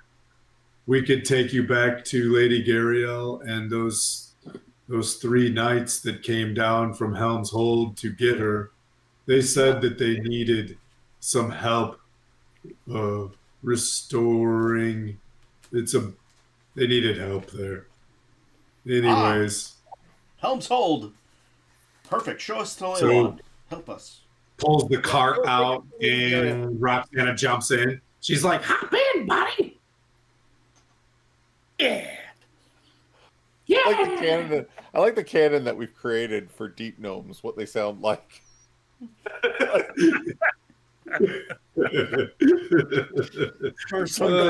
They all sound like that, apparently. Why wouldn't we sound like this? How much Just- further? You're all just stoking my animosity for them. It's only a half a day away. Hold That's the tight. Smurfiest. That's the Smurfiest. Yeah, these craters are smurfing huge. I can't wait till you see him. Lady Gabrielle was really sweet. I gotta be honest with you. It was a very nice lady. She caught us wandering in that weird, those green mushrooms that poke you. That's all over this place.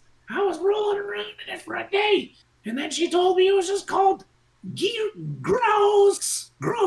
All of that gross around us. Grass. I said it was itchy too. I'm trying not to get in it. This upstairs part is shitty. I can't wait to go home. And bright.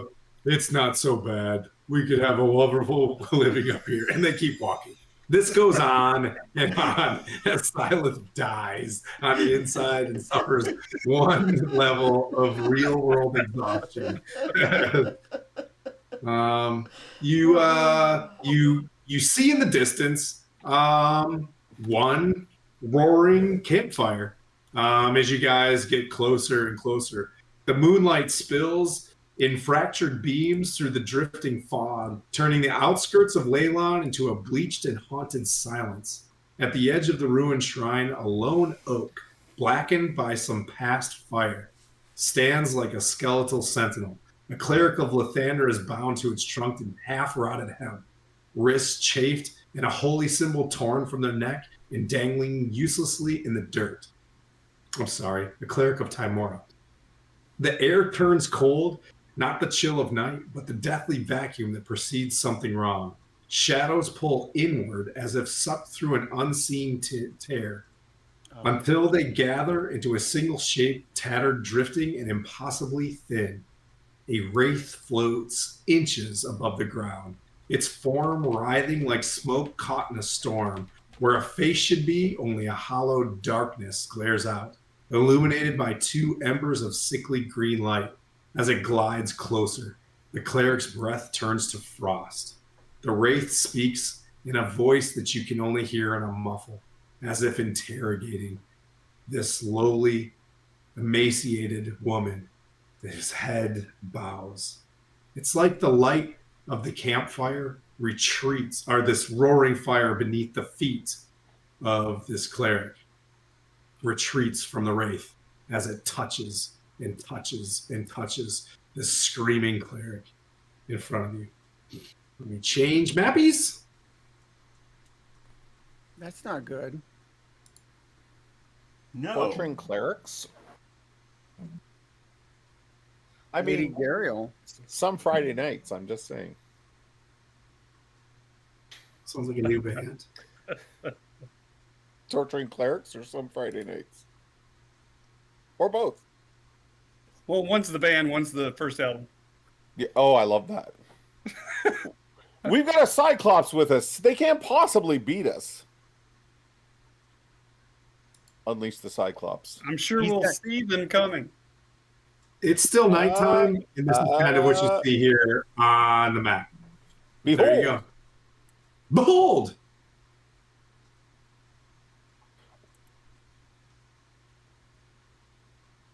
You guys are to the left Good looking of the map. screen. Thank you, sir. I like the little houses. It's kick ass. Gamescape 3D was that chicken coop looking thing. I painted those houses to the north. Look at you. It's a little barn. Yeah, thanks. Said the wraith is touching the cleric. Yeah, like, you know, Like a bad touch? like, yes, not a good one. I want to Eldritch Blast the cleric. I mean the excuse me, the Oh wraith. my god! Do Do it! Do it! No. Oh shit. I The wraith. thought we had finally turned the right page. Okay. I'm gonna guiding bolt it too. Oh, okay.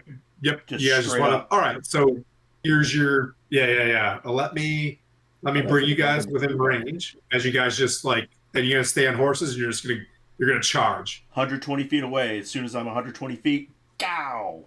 Unhand that Okay. woman. Okay. Cow. So guys, think of what each one of you like go through and decide what you want to do on your first turn, and then let me set this up. I feel like you fuckers are going to kill it before I can even get to it. Good.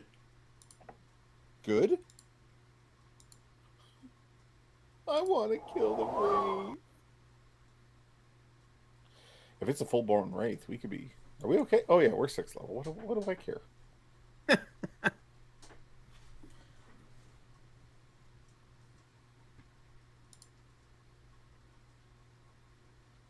I let you back in, Bart. Okay, thank you. There we go. For some reason, I'm still not... Tim was getting so good at your gnome voice that at one point I thought it was Bart speaking. I looked up at the screen. It was Tim speaking. I'm right there. I was really Same confused thing. because he wasn't moving Same his thing. mouth. Yeah, they're good. They're good. It's like Yeah. ventriloquist gnomes now. I think it's because we're both sick. You guys are gonna get over your colds and whatever the hell you've got, and we're not gonna be. We're gonna be like, what? Did you change your character's voice or something? What's going on here?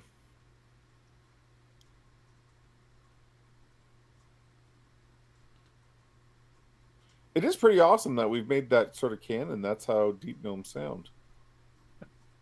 Sure. It's probably just my limited like vocal range. No, I love that. I love that. I just love how interested in topside food he is. I got honey buns. This is great.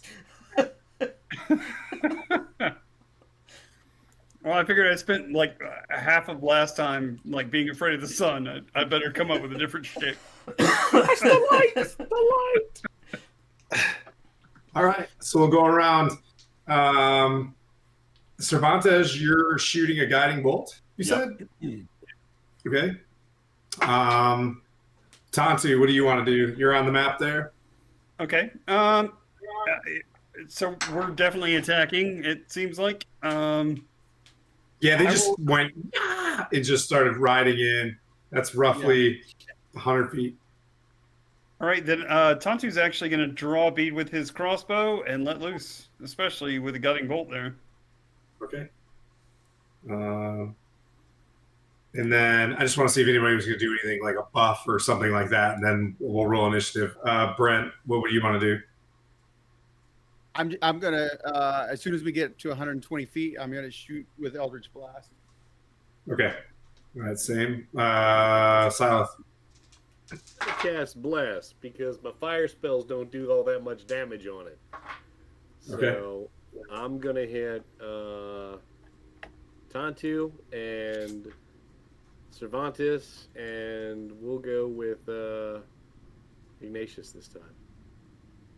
All right, and then Ignatius. You're always doing something funky. I am going to use my. I'm going to cast my cantrip, but I don't have the range that these guys have. I got to be 60 feet away, so I guess I'm riding towards it. And when I'm 60 feet away, I'll mind sliver the damn thing. All right. All right. So for the first round, you guys are just riding up, and as you do get closer, beat it in on this shadow that's. What's up? We're riding slow motion, just so you know. And there's an epic sound. Slow motion. Yeah. Yep. It's anime slow motion. You're running up, and you can see there is movement in the town. You don't know if there's these paladins that were there or whatever, but you do see some tents in town. You guys are nerds. Roll initiative. I'm going to kill you all. Good. Let's go. Roll initiative. Revenge of the Tim is happening. Change the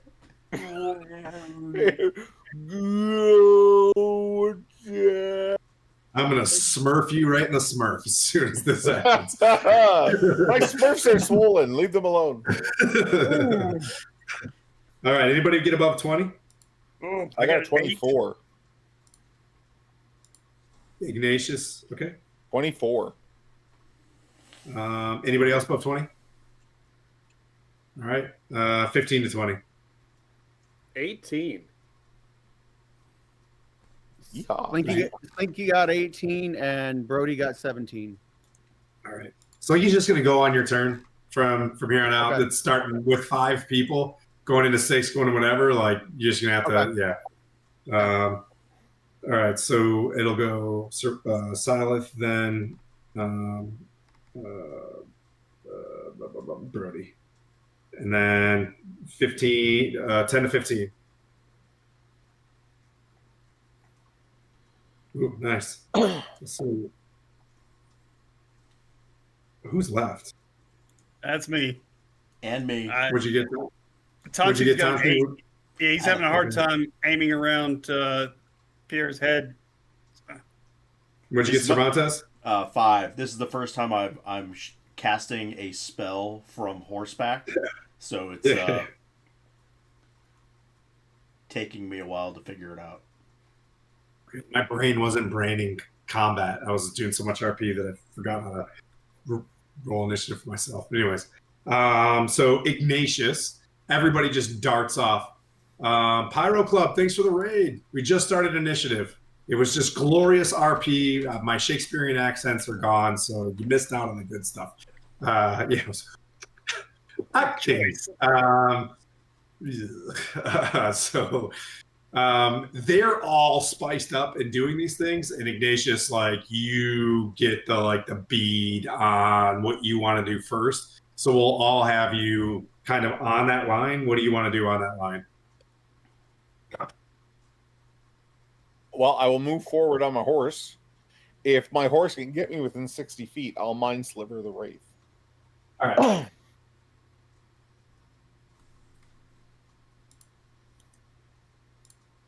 Mind sliver.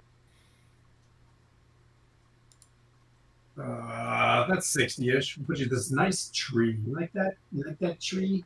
Is that a I good... love. That's a nice little tree there. The best Little tree ever. Just a happy little. Suddenly there was a massive. Got real as fuck. Anyways, They have all right, giants here. We're screwed. Mind sliver. Mind So sliver. you need to make a intelligence saving throw, DC 15. Surprisingly, wraiths have gone to university. What? That'll be a 14. Oh, so he just failed. So he's going to take, oh wow, I'm 12 psychic damage. And he's at a minus D4 on his next saving throw. Ooh, a minus D4. Fun. Yeah. Why don't you roll that for me now so I don't forget? Sure, hold on. Roll that. Oh, and I rolled a 4. Roll that beautiful bean. Roll that beautiful bean footage. Yeah. All right, Ignatius, anything else you want to do? You want to keep riding this? I'm feeling pretty kick-ass at this point because I've never landed a spell before like that. So I'm not gonna push it. All right.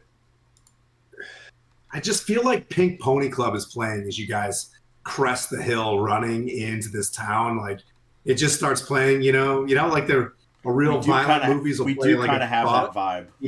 Is it a metal? Yeah. Is it a metal version of it though? Because I've heard a metal version of it. Oh yes, Okay. I have too. Well, I'm it's okay with that. It's my version called Pink Zombie Club. Ooh, Pink Bony Club. That sounds awesome. Yeah. Pink Zombie Zombie. Club. I think we have a new name. It's not Five Beards and a Bunny. It's the Pink Zombie Club. Anyways, you guys crest the hill. I find that mind sliver a wraith. I don't know how. Yeah, so it's sitting there and it's doing its wraith drain on Lady Gariel. You can see her amulet to Timora, just like it's barely hanging on, like that acolyte weave that's on her waist. It barely caught there. Her hands are bound, and the wraith just immediately snatches its head to the left and, kind of looks at you and moves forward. You move. I should U-turn. I moved 60 feet. Dude, got one of those in 60. Atlanta. This thing will.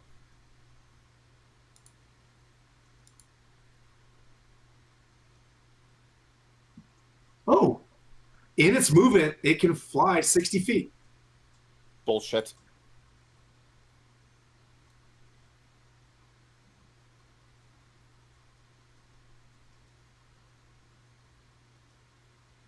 Yeah, but hasn't someone else got to go? It's the Wraith's turn. It has. What? Yeah, that's my 20. Yeah. You guys left me hanging out here. Ooh, it comes up to melee life drain you. Can I stick my horse in the way? For an 11 to hit. Oh, an 11 doesn't hit. I know. Lucky. All right, kill that Skylar. Oh, come on.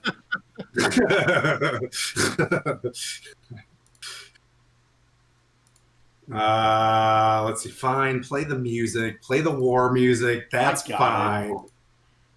Let's see. That brings up Silith, who surprisingly, like higher up on the initiative. I rolled a 19, which gives me an initiative of 18. That's all I can say. Okay, that's how it works.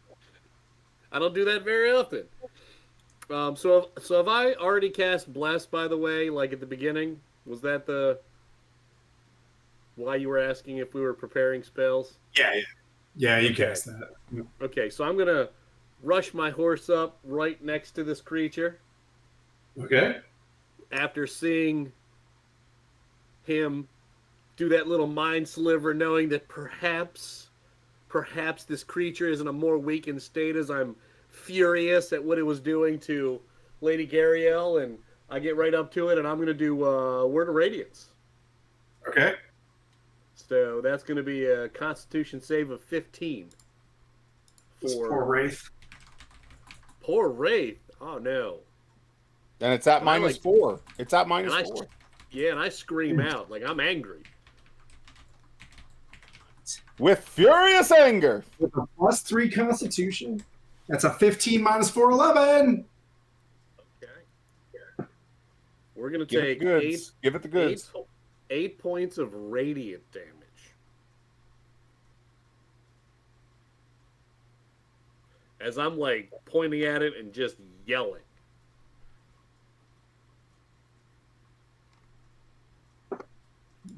The psychic damage hits this, and then you blast this thing with radiant damage. You could just see it just sears at this awful creature.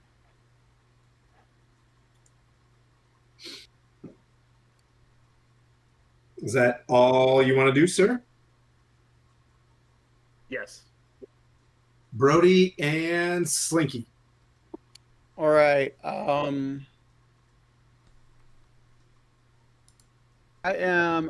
Brody's going to attack with his Eldritch Blast. It is 12 to hit on the first beam. On the Wraith? Yeah. And 19 to That hit on the misses? second. Huh? That misses? Okay, and then 19 to hit on the second beam. Hits. Okay. And that's 8. Let's go with psychic damage. 8 psychic damage. Okay. Bonus action. I want to do. Are there other creatures besides the Wraith? Like, Ooh. If you want your bonus action to kind of make an assessment, but there are more. You do see soldiers in the distance. I'll give you that for a bonus, or for your passive as you walk up. You see at least 4 soldiers standing behind, look like barricades in the town. okay. But the only enemy I see is the Wraith. Okay. I've All right. gone to these schools, and you see 4 soldiers. And Okay. you see yeah, but All if you right. want to use your bonus action to actually make it, you know what I mean? Like you can make a better assessment. You want to cough up some turn to me, because you got 6 seconds. You know what I mean? Like Eldritch Blast aim. Eldritch Blast aim. Hang on, let me assess the battlefield real quick. I'll just that's it. That's all I'm gonna do. And I'm just gonna send Slinky over. I'm gonna send Slinky on to go check out who else is in the battlefield. Okay. All right. Slinky makes a quick pass. Yep. Yeah. And in about next turn, you'll know a little bit more. Okay. However, Slinky speaks with you. Now.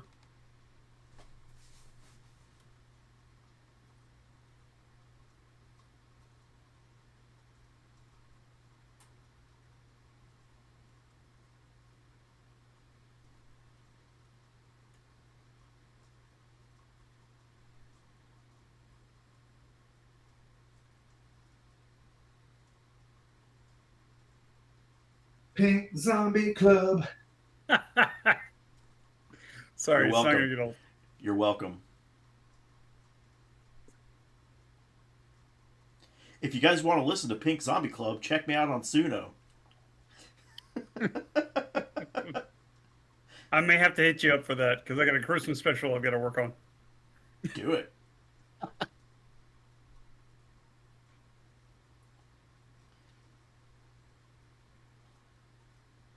I love it when I'm surprised by my own map. When I'm like, oh, I forgot to put that guy there. It's freaking awesome. Dear sweet Brody had a shadow sitting next to him. Oh, fuck me. Oh, he's about to. Figuratively speaking. This is 19. Oh. They're not that good. They're not that good at hitting, but I finally rolled a 15. Finally got above like a 12. This is a 19 hit. Yeah. 5 necrotic damage. Oh, I forgot about this bad boy.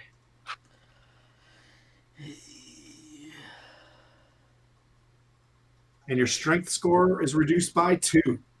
Oh. So you're sitting there and you're looking into where the wraith was. Everybody was zeroed in on this this fire, right? So this is kind of how like, and then right from the shadows behind that cart, just its gnarly hand. And when it hits you, Brody, what you do notice is it mockingly gestures like it's some sort of Order of the Gauntlet paladin.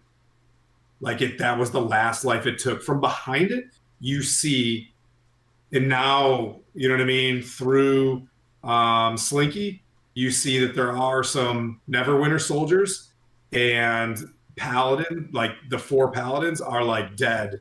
As it swoops, does a quick like aerial, you see that the Paladins are dead, laying in the field and stuff. There's at least 2 Paladins that are dead. That brings up Tantu. Okay. Oh, no. I'm sorry. There's some javelins to be thrown. 1 sec. My bad. Uh-oh. 1, 2, 3, 4 javelins. We'll go for 2 for Ignatius. Does an 18 hit Ignatius? Alrighty. Be 6 piercing damage. And for Silith, ooh boy, those. All right, so both of those are going to be 25 to hit. So I don't want to be selling it. Cool. I'm sure that hits, right? Yeah, okay. Yeah. That is total of 14 piercing damage. I assume each one was less than 10? Yep. Okay. Made my concentration.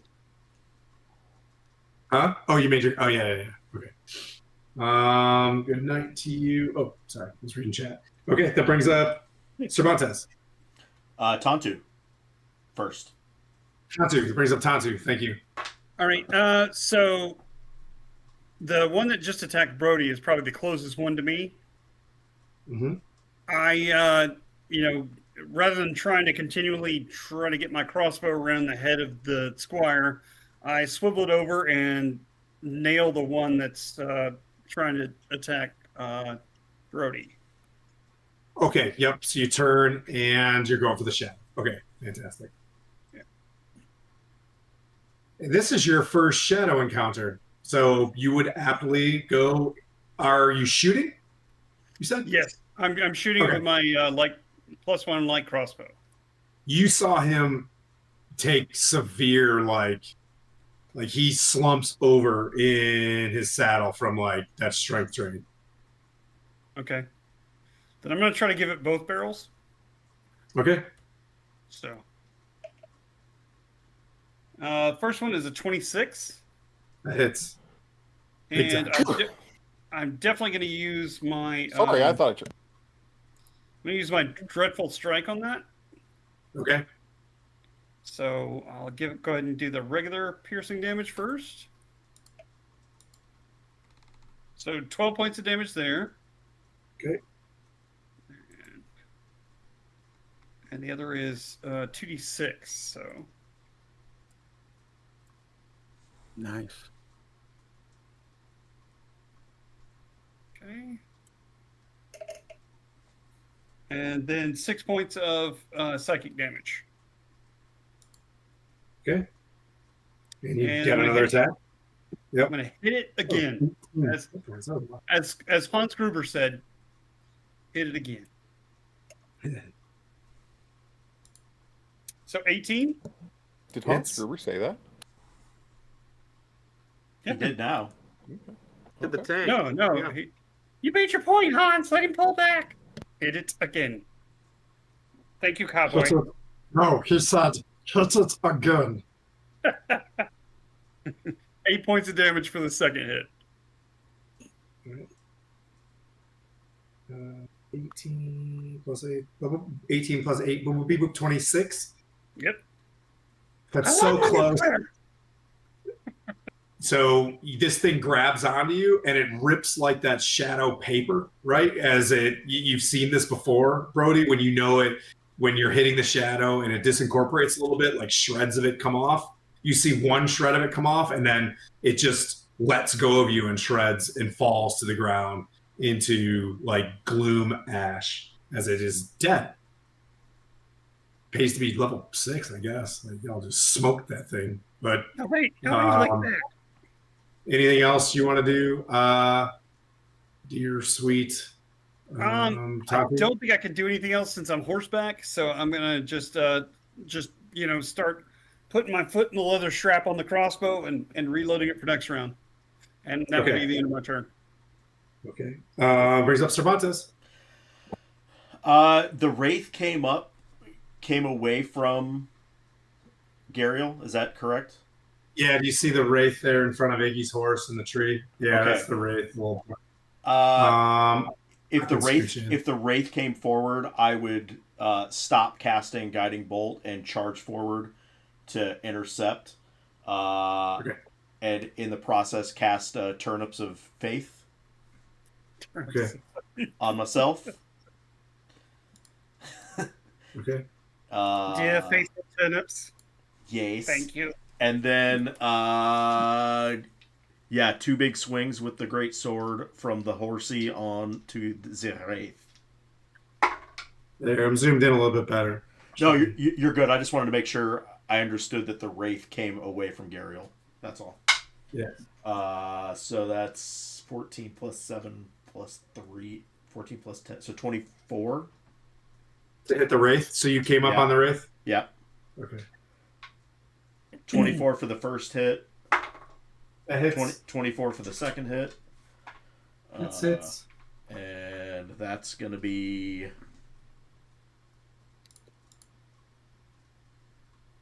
plus 10 total. So 11, 17, 27. Yeah, 27 slashing. And it is...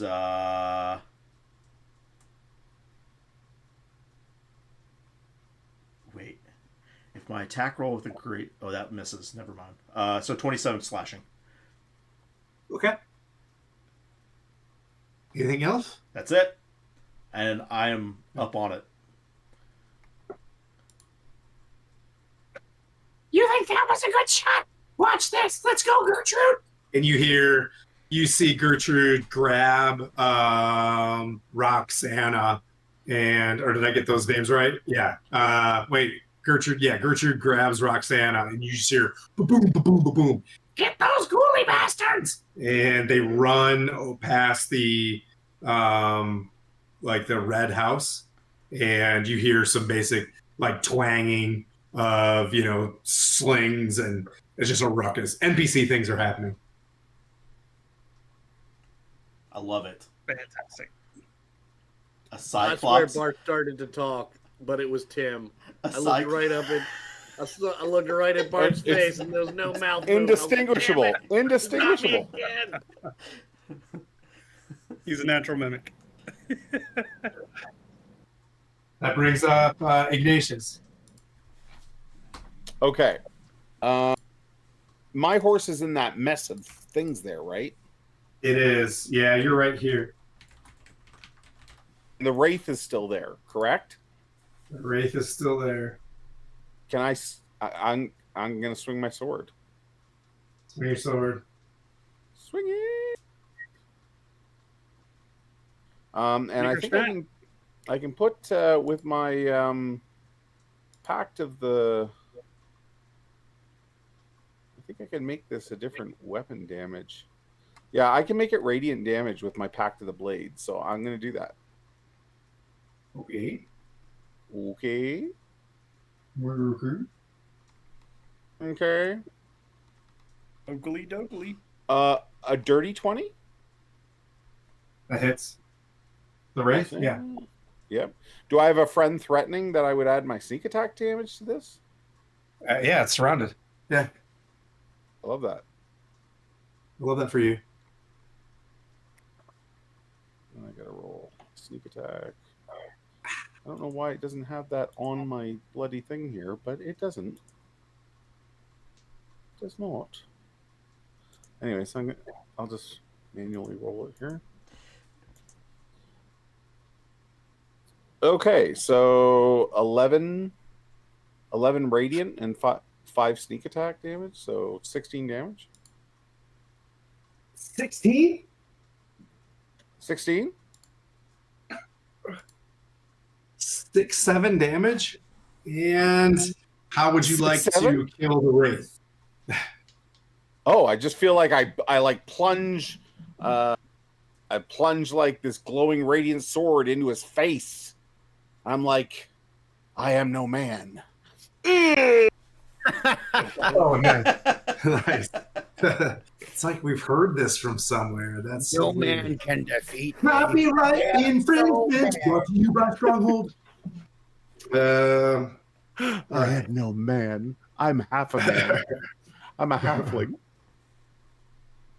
Well, that would be the wraith's turns next, but it's going back to wherever wraiths go. How far And- away is? Hang on a sec. How far away is Lady? What's her name Well, from me? if you're 60 feet. Oh, 60. Okay, I'm not close enough. Never mind. Okay. Do you want to do nothing? You don't want to move? Yeah, You wanna my stay turn. there in your hole? It's over. Okay, that brings up Silas. So what is all around us? Are those undead soldiers, zombies, or what am I looking at?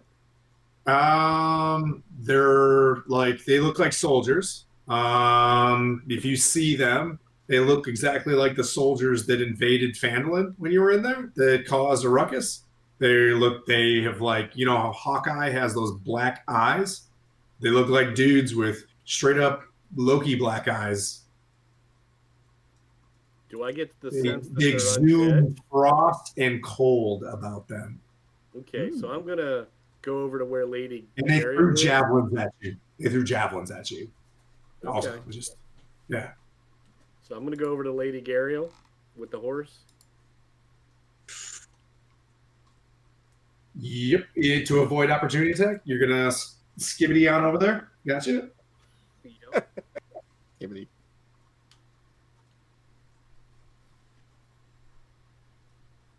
How far can your horse? You're gonna dash your horse, I presume. I mean, I don't know horse stats. I It's think 40. they can go. Is it 40? 60? I think 60. Is it 60? Yeah, I think Sure. horses go Okay, your horse 60. made it. Yep. Fine. Yep. Okay. Fine. We're not arguing. I have it on my character sheet under you're extra. almost there. Yeah, they do move 60 feet. A riding horse goes 60. So do I get a feeling that these are undead then? They are not undead. Okay. Okay. But you do Uh, feel that the two creatures that are about to hit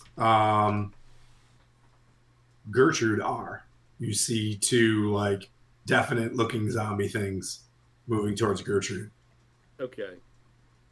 That doesn't help with turning undead. They're too far away. Yep. Sorry. That's all right. But there is one of these dudes like right near me, right? Yep. Like just to myself. So I'm a hit Just him with yourself. There's a dude. Yep. And he's Yep. looking at you like yeah, I'm, just like all hail the Dreadlord. yeah. Here comes a firebolt, buddy. So yeah, I'm gonna hit it with a try to hit it with a firebolt. Go for it, sir. I tried to hit it with a firebolt. You should have signed up for Dreadlord service. How much does that cost? How are the benefits? You're enthralled. You can march for days. Marching has never been so easy. Bonus action. I'm going to use my blessing of the trickster, or to make an illusion of me on the other side of her, and actually, yes. So okay, but Just on a move it. horse. It's just, but you're like bull-legged, like it's 6 feet off the ground. God, no, I love it. This couldn't be better. Yeah. Thralls aren't that smart, so you never know. What is this fell magic? All right, that brings up Brody. What did Slinky see when he's flying around? Any more? Yep. So he Shadow? saw those Neverwinter soldiers that like are normally not chill. You've seen those before, and it appears to be two ghouls, and there's a shadow. Like he's staring at a shadow behind the red building, still using shadow to sneak up on Okay. you. Like it is, in your turn, it's gonna like hit you. He's going to attack that shadow. Okay. And Disadvantage, it is hidden. So, yep. Because it's in shadow. okay. The attack is plus Oh, you have 5. two Eldritch Blasts, so your odds are so good.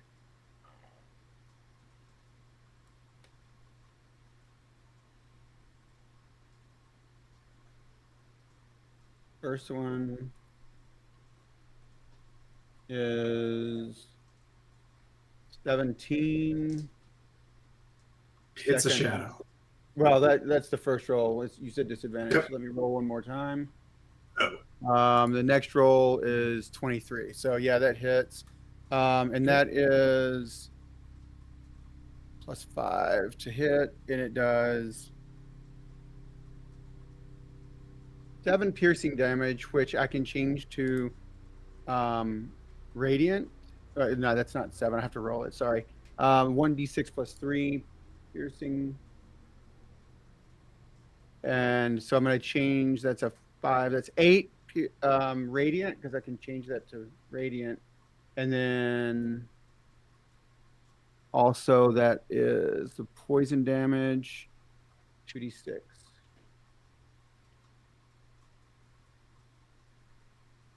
Um, 11. So 8 radiant, 11 poison. Oh. Does this have a meat? How's it? Resistance? Not poison. Yep, you nuke this thing. You see Slinky staring at it like a Springer Spaniel. You see it pointing it with its pointy little tail, and you just yoink! You hit this thing. Like you see that it's hard to see in and then the streak of your teal, you know what I mean, Jorgmundir colored bolt strikes this thing, and it rips into like shreds, and its paper like incorporates and hits the ground. Gloominess. Yeah. And Anything else you'd like to do? You get another Eldritch Blast, I think. nice, yeah. And so I'm just gonna give him a thumbs up and say thanks. And I'm gonna use the Eldritch Blast at one of those soldier dudes. Okay. Yep, there's one just about ready to switch from javelin to sword right on Cervantes as he's kind of moving. Like Cervantes has low initiative. He's not paying attention to this one. So dude coming up.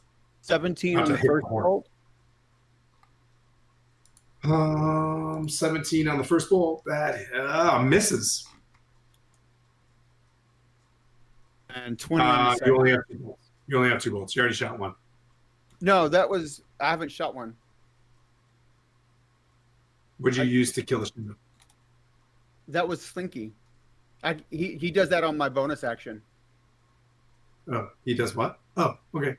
Anyways, okay. I can command Slinky with my bonus action to attack, and so then my Eldritch Blast, I get 2 per action.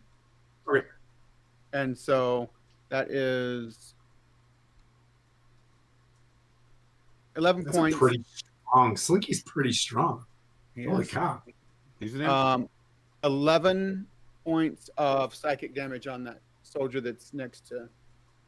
Okay, let me see. Let me see how much he's got. Okay. Yeah, but you see him stumble and fall over. Oh, no. He's got it. That what I was reading the wrong thing. He takes a hit. He looks really bloodied. All right. And that's my turn. I'm going to actually move on my horse actually closer to the cart so I can get a better view of the combat space. Okay. You step on Tantu.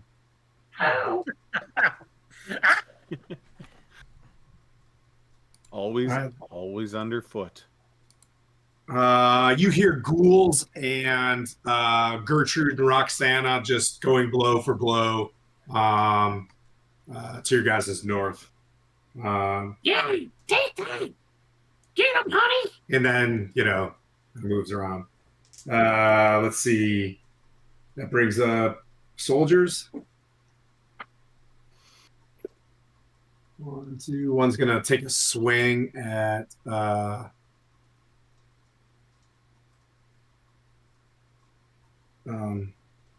Cervantes. Cervantes, that was a nat 20. Ooh, boy. No, thank you. 16, I would like to decline. 16 slashing. Ouch. The other ones, 2 of them turn around for Silith.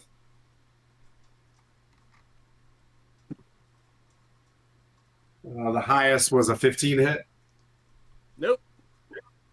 And the other 2, Ignatius didn't hide, so one's going to throw another javelin. I'm on a horse. That's a 1, and the other one gets an 18 to hit. Cervantes. A what to hit? 18. No. Okay, it brings up Ignatius. All right. This guard that's like throwing Wait. javelins at me. What about Tantu and me? Oh shit, Tantu, you're up. I'm sorry. It's a Wednesday. Always My stepped bad. on and overlooked. You're almost All right. stepped on and now you're forgotten. Tantu. Yeah, Tantu. Sorry, buddy. It's all right. So who's looking the most in trouble? The Wraith is obviously very frightening. Is it still looking nasty Wraith and evil? and the shadows are dead. Yeah, Okay. I killed the wraith. Okay, For all then intents and purposes, Gertrude's handling the ghouls. She's out of your guys' weight class in terms of like, it was good that you were nice to her. Yeah, I'm pretty sure my underdog peeps can take that. So I look at the closest one that's doing damage, I guess, to Sir Cervantes there. Yep. And Yep. I'm going to unload on him, give him both barrels. Yeah, unload on him. And also, who's looking the most damaged of my party? That's up for your party. I mean, I know that Cervantes has taken damage, and I know that... Yeah, you just saw me take a crit. All right. So this is what I'm going to do. Oh, severe miss. I rolled a critical failure with my first attack. Were you aiming at the guy next to Cervantes? Yes, I am. Roll damage.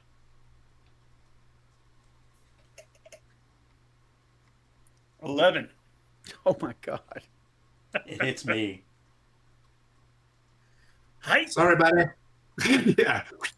Right in the butt. You feel like this sharp pain from a powerful weapon just hits you in the butt. Oh, my So turnips. powerful that you think that there must be a CR-20 monster behind you. Oh, my turnips. You're just like, It's the daylight. It makes things hard to see. Oh, the turnips. The second one I do manage to hit with a 26. Okay. And I do 9 points of damage with that one. Oh. And then I use a bonus action to do a healing word on Cervantes. Sorry. Oh, I God. love that. Hits you in the butt, and then it just heals. How much do I get back on that? Hold on. We'll let you know. That's funny. 9 points of damage back. So not quite full, but... That's funny. Oh, Pain goes away just as bad, yeah. You might want to suck the poison out. Cervantes, now it's your turn.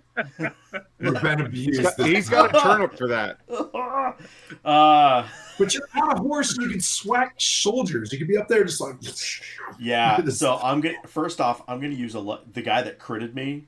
He's gonna get the business. I'm gonna use a luck point to get advantage on this, and I'm going to declare a smite on this guy. Okay. So far, you're 3 for 3 on nat 20s on that too. By the way, no. But as low as it is, it's probably still gonna hit because that's a +8, 21 to hit. with it rolling a 9. Yep. Nice. So that's the first one. 2, 5. So that's 10 slashing, and we'll use Divine Smite. That's 2d8. And 14 radiant. Yep. You raise your sword up and just glows, and you come down on his shoulder and just end him. He falls in a heap, and the one that's severely bloodied from Brody is right there. And I just look, you're next, and I turn to him and bring it down again. So 3 + 8 is 11 + 4, 15 to hit. That does not hit. Oh. Ooh. Yeah, they got lots of armors on them, but they don't have a lot of hit points. The Dreadlord doesn't have Tricare. No. As he says that, I was like, there is no refuge from righteousness. Turn and face the fist of justice. Turn up and face the justice. That's right. Turn up and face the justice. Okay, can that be your calling card from you? All right, yeah. I think that deserves a whatchamacallit, You can have Jeremy's inspiration from earlier. You can take it. Good job. Yes, I submit to the turnip pun. Can I use that on this attack then? Sure. You're gonna take his inspiration? Yeah. Hell yeah. That's an 18 on the die, so that's definitely gonna hit. That hits. That hits. 18's the AC. Let's just run with this. Well, yeah, it was 18 plus 8 plus whatever on the bless. Okay. So it's 9 plus 14 slashing. That does him. Yep. So you almost miss, but Ignatius is, like, gives you this, which you never hear before, almost like a bardic inspiration. You know what I mean? He's like, "You got this, buddy." It's very out of character for me, but I'm here for you. Would you like to keep moving? Is there anybody else? You said there was 4 of them. There's 3 around. Your dear sweet cleric. I'll beat feet. I will move the horse straight to Gariel. Beat feet. That's as far as you can go without opportunity attacks. Perfect. All right.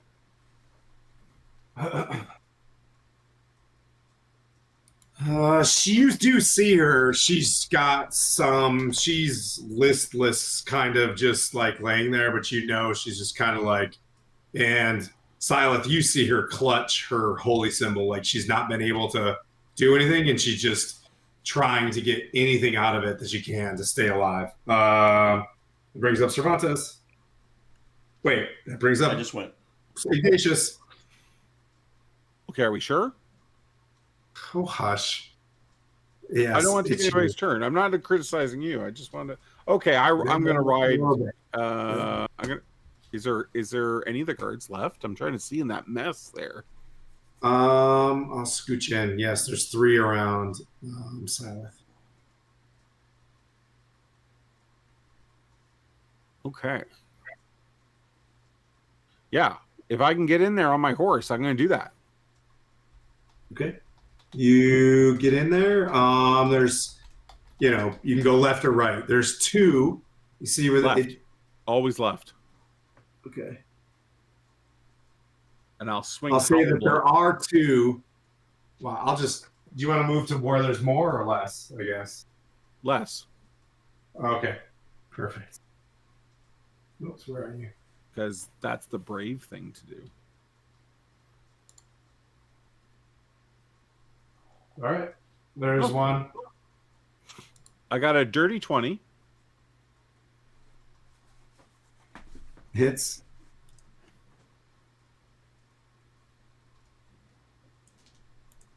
So that's a total of 15 damage. Okay. He's still up. That person is flanked. You can sneak attack. I did sneak attack. Oh, you did? Okay. But thank you for checking on that. But I did do that. All right. 15, he's still up. That is he's my like turn. Clearly bloody. Do you like how I have Gariel tied up? I couldn't figure it out, and my daughter, 9, just handed me a rubber band. I was like, dude. Thank you, but also, how dare you?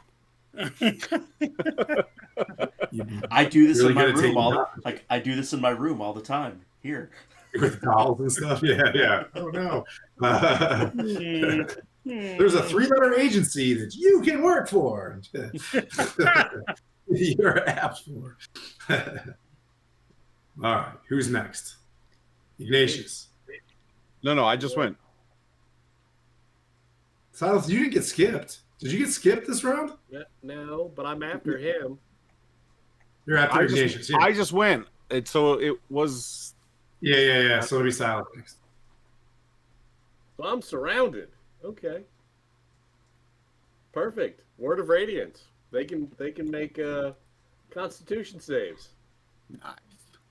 Ooh, nice. All 3 of them? Oh, you're just blasting? Like, Yes. we gotta. Okay. Yeah. Constitution save of 15. Does it have a radius? I'm sorry, I don't. Yeah. Okay, Max Headroom. That didn't come through to me. What? One of them. What? Am I back yet? Did I just glitch out? Yeah, your Texas internet's going boop boop boop boop. Yeah, it is so bad tonight. Texas doesn't like the cold air that's here. Canada is really giving us the business. So the highest was a 15 Constitution. I'm blowing it your way. 15 makes it. Okay, does a 12 make it? No. Okay, the other two got hit with it. Okay, so they're going to take 7 points of radiant damage.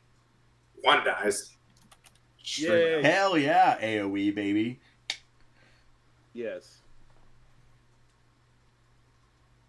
Don't look, Smurfs, it's bright.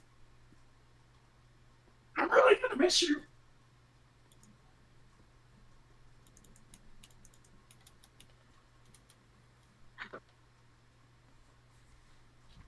And then bonus action, mass healing word.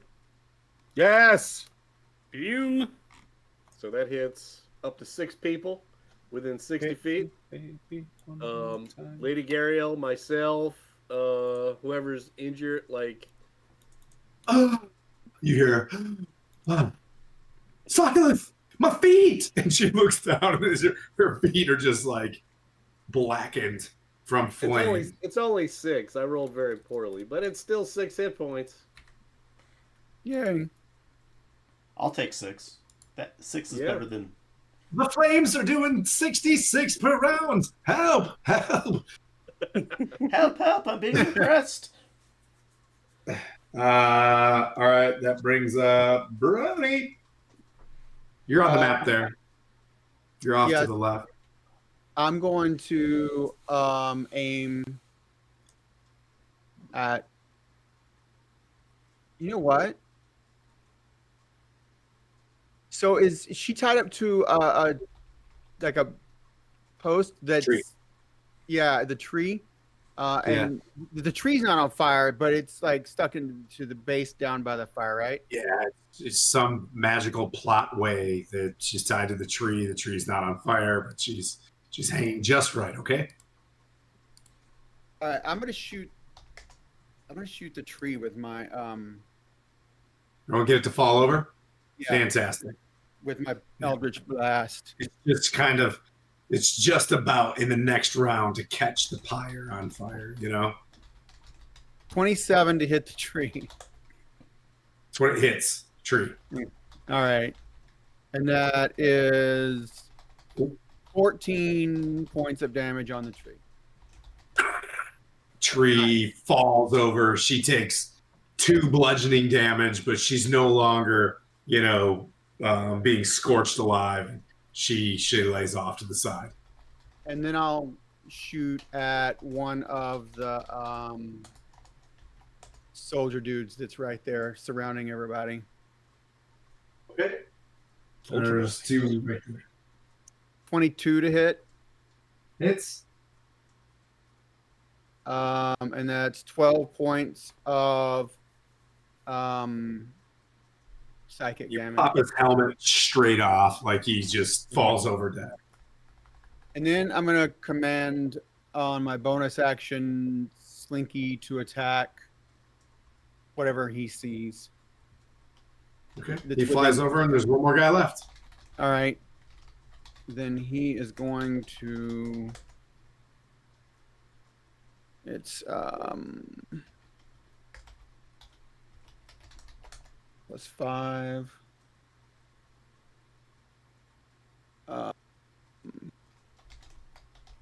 14 to hit. Ooh, misses. All right. That's his turn. All right. That brings up. Ooh. And that guy happens to be the guard captain. Who's he sitting next to? Silith? All right. He is going to do his multi-attack. Am I standing next to him, to Silith? You're one butt of a horse behind him. What reach do you need? I just need to, what is it? Within.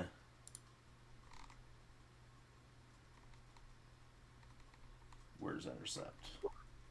Let's say where you're positioned. No. Okay. You know what I mean? Like, look where your character's at and look where that guy's going to hit. What is the attack you're going to do? Like, what is the thing you're going to do? Oh, it's just within 5 feet of me. Nope. Okay. No, he's like almost 10 with like the whole. He's like the whole horse length I got from you. end to end. One hit, one misses like a champ, and the other one is going to be a 22 to hit. Yep. 15 slashing. And that's his turn. And that brings up Tantu. Oh, You yeah. see this long sword just slice into the more tactical thing that I should be doing is going for the horses, but dang if I'm not a sucker for fake animal cruelty. The bless falls. Oh. You guys hear? Aww. I use a.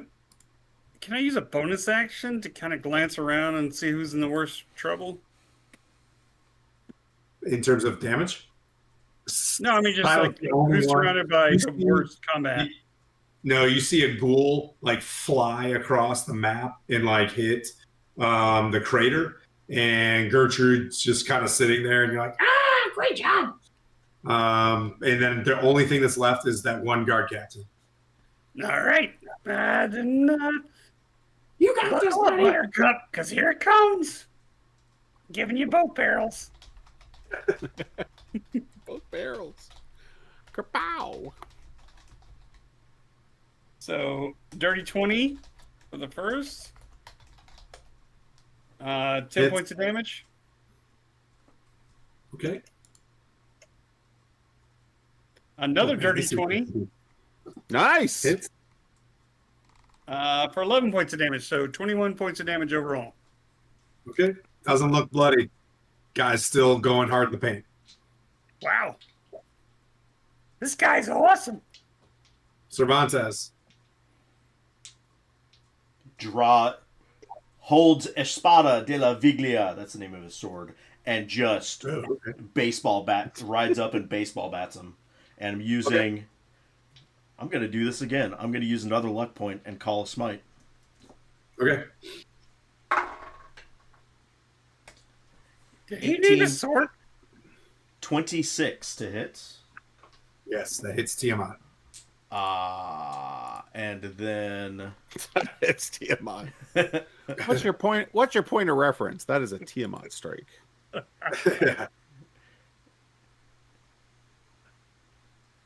And you called the smite. I Wait. did. Oh, I it needed to did. be that one. Yeah. Yeah. I just wanted to figure out which kind of smite I want to do. I'm gonna do a thunderous smite on this one. Okay. So that'll be 2d6 and then another 2d6. So he'll take 8 plus 13 slashing on that one, and 8 thunder damage, Okay. which is audible from 300 within 300 feet. He also needs to make a strength saving throw of 15. Roll a 17. Sorry, pal. Nope, you're good. It was either going to be pushed away or prone, which would have been awesome. And then second attack is another 26 Nice. for 10 slashing.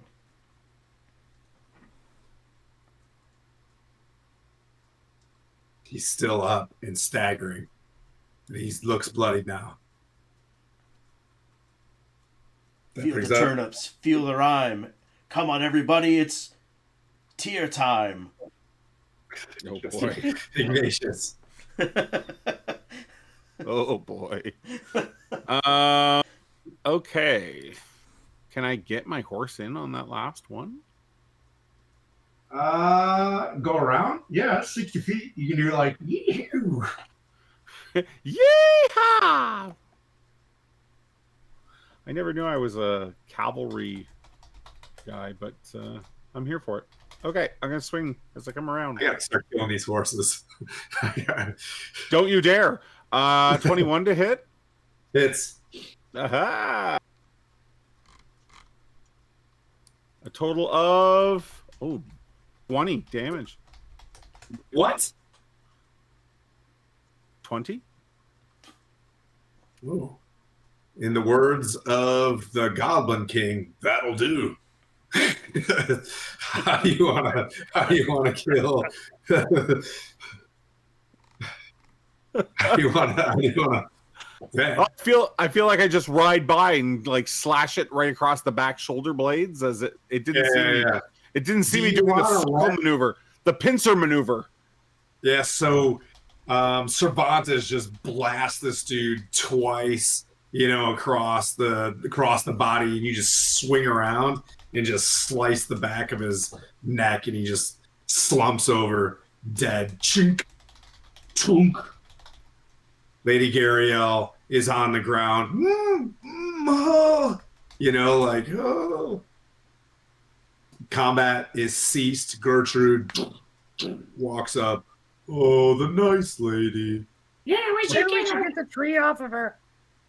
Yeah. Oh, those are called trees. I call them stale mushrooms. They're too hard to be mushrooms. I don't like them. That's where we'll pick up next session, since we're going a little bit late. I'll be here with my best Roxana voice to keep this going for one more. You're nailing it. Nailing it. So stay tuned.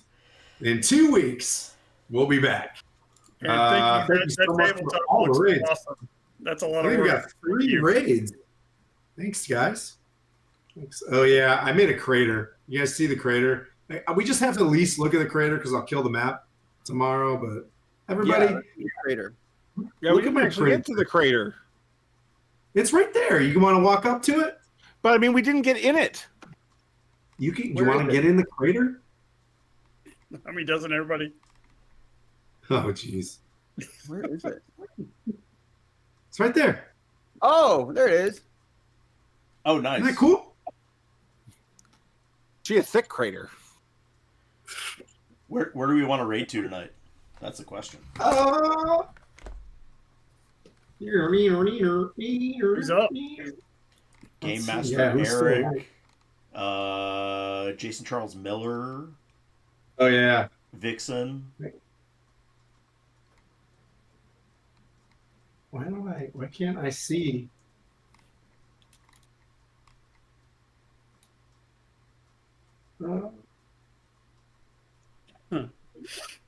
Yeah, let's go to Jason. He's awesome. He's a super He nice is. guy. Also a partaker of the Gary Cons. And he was on the D&D Beyond Wizards things where like they're showcasing DMs and stuff like that. And he was on there. Oh, he's playing Final Good Fantasy dude. too. So there you go. Nice. Cool. Maybe he'll say hi. Then It's in we'll there. see everybody Who else have we got? We got Sunday. We're back in Salt Marsh. Bart, you got anything going? So next weekend I'm actually not even DMing on GaryCon Live. I'll be playing. Nice. But we're doing a 9 Realms. It's a Viking campaign. And then on the cool. 21st this month, we're doing a Christmas special using D&D rules for a zombie modern apocalypse. Oh, cool. Oh, shoot. We just got a raid, too. Yeah. Whoa. I've Hey, got we're going to stay on. We're going to go to Jason Charles Miller here in just a second. I've got 40 seconds. 40 seconds. Oh. Jeremy, you got anything going on? I know you DM Next week we're starting our werewolf game over on my channel, but Yeah, hit me up for that. I'd like to see that. All right. Oh, Okay. Cool. Well, Then thanks, we'll see everybody. on Sunday. That's for the raid. We're gonna head out. Chad, Brent, have a great night. Well, I'll see you guys in a couple weeks. Bye.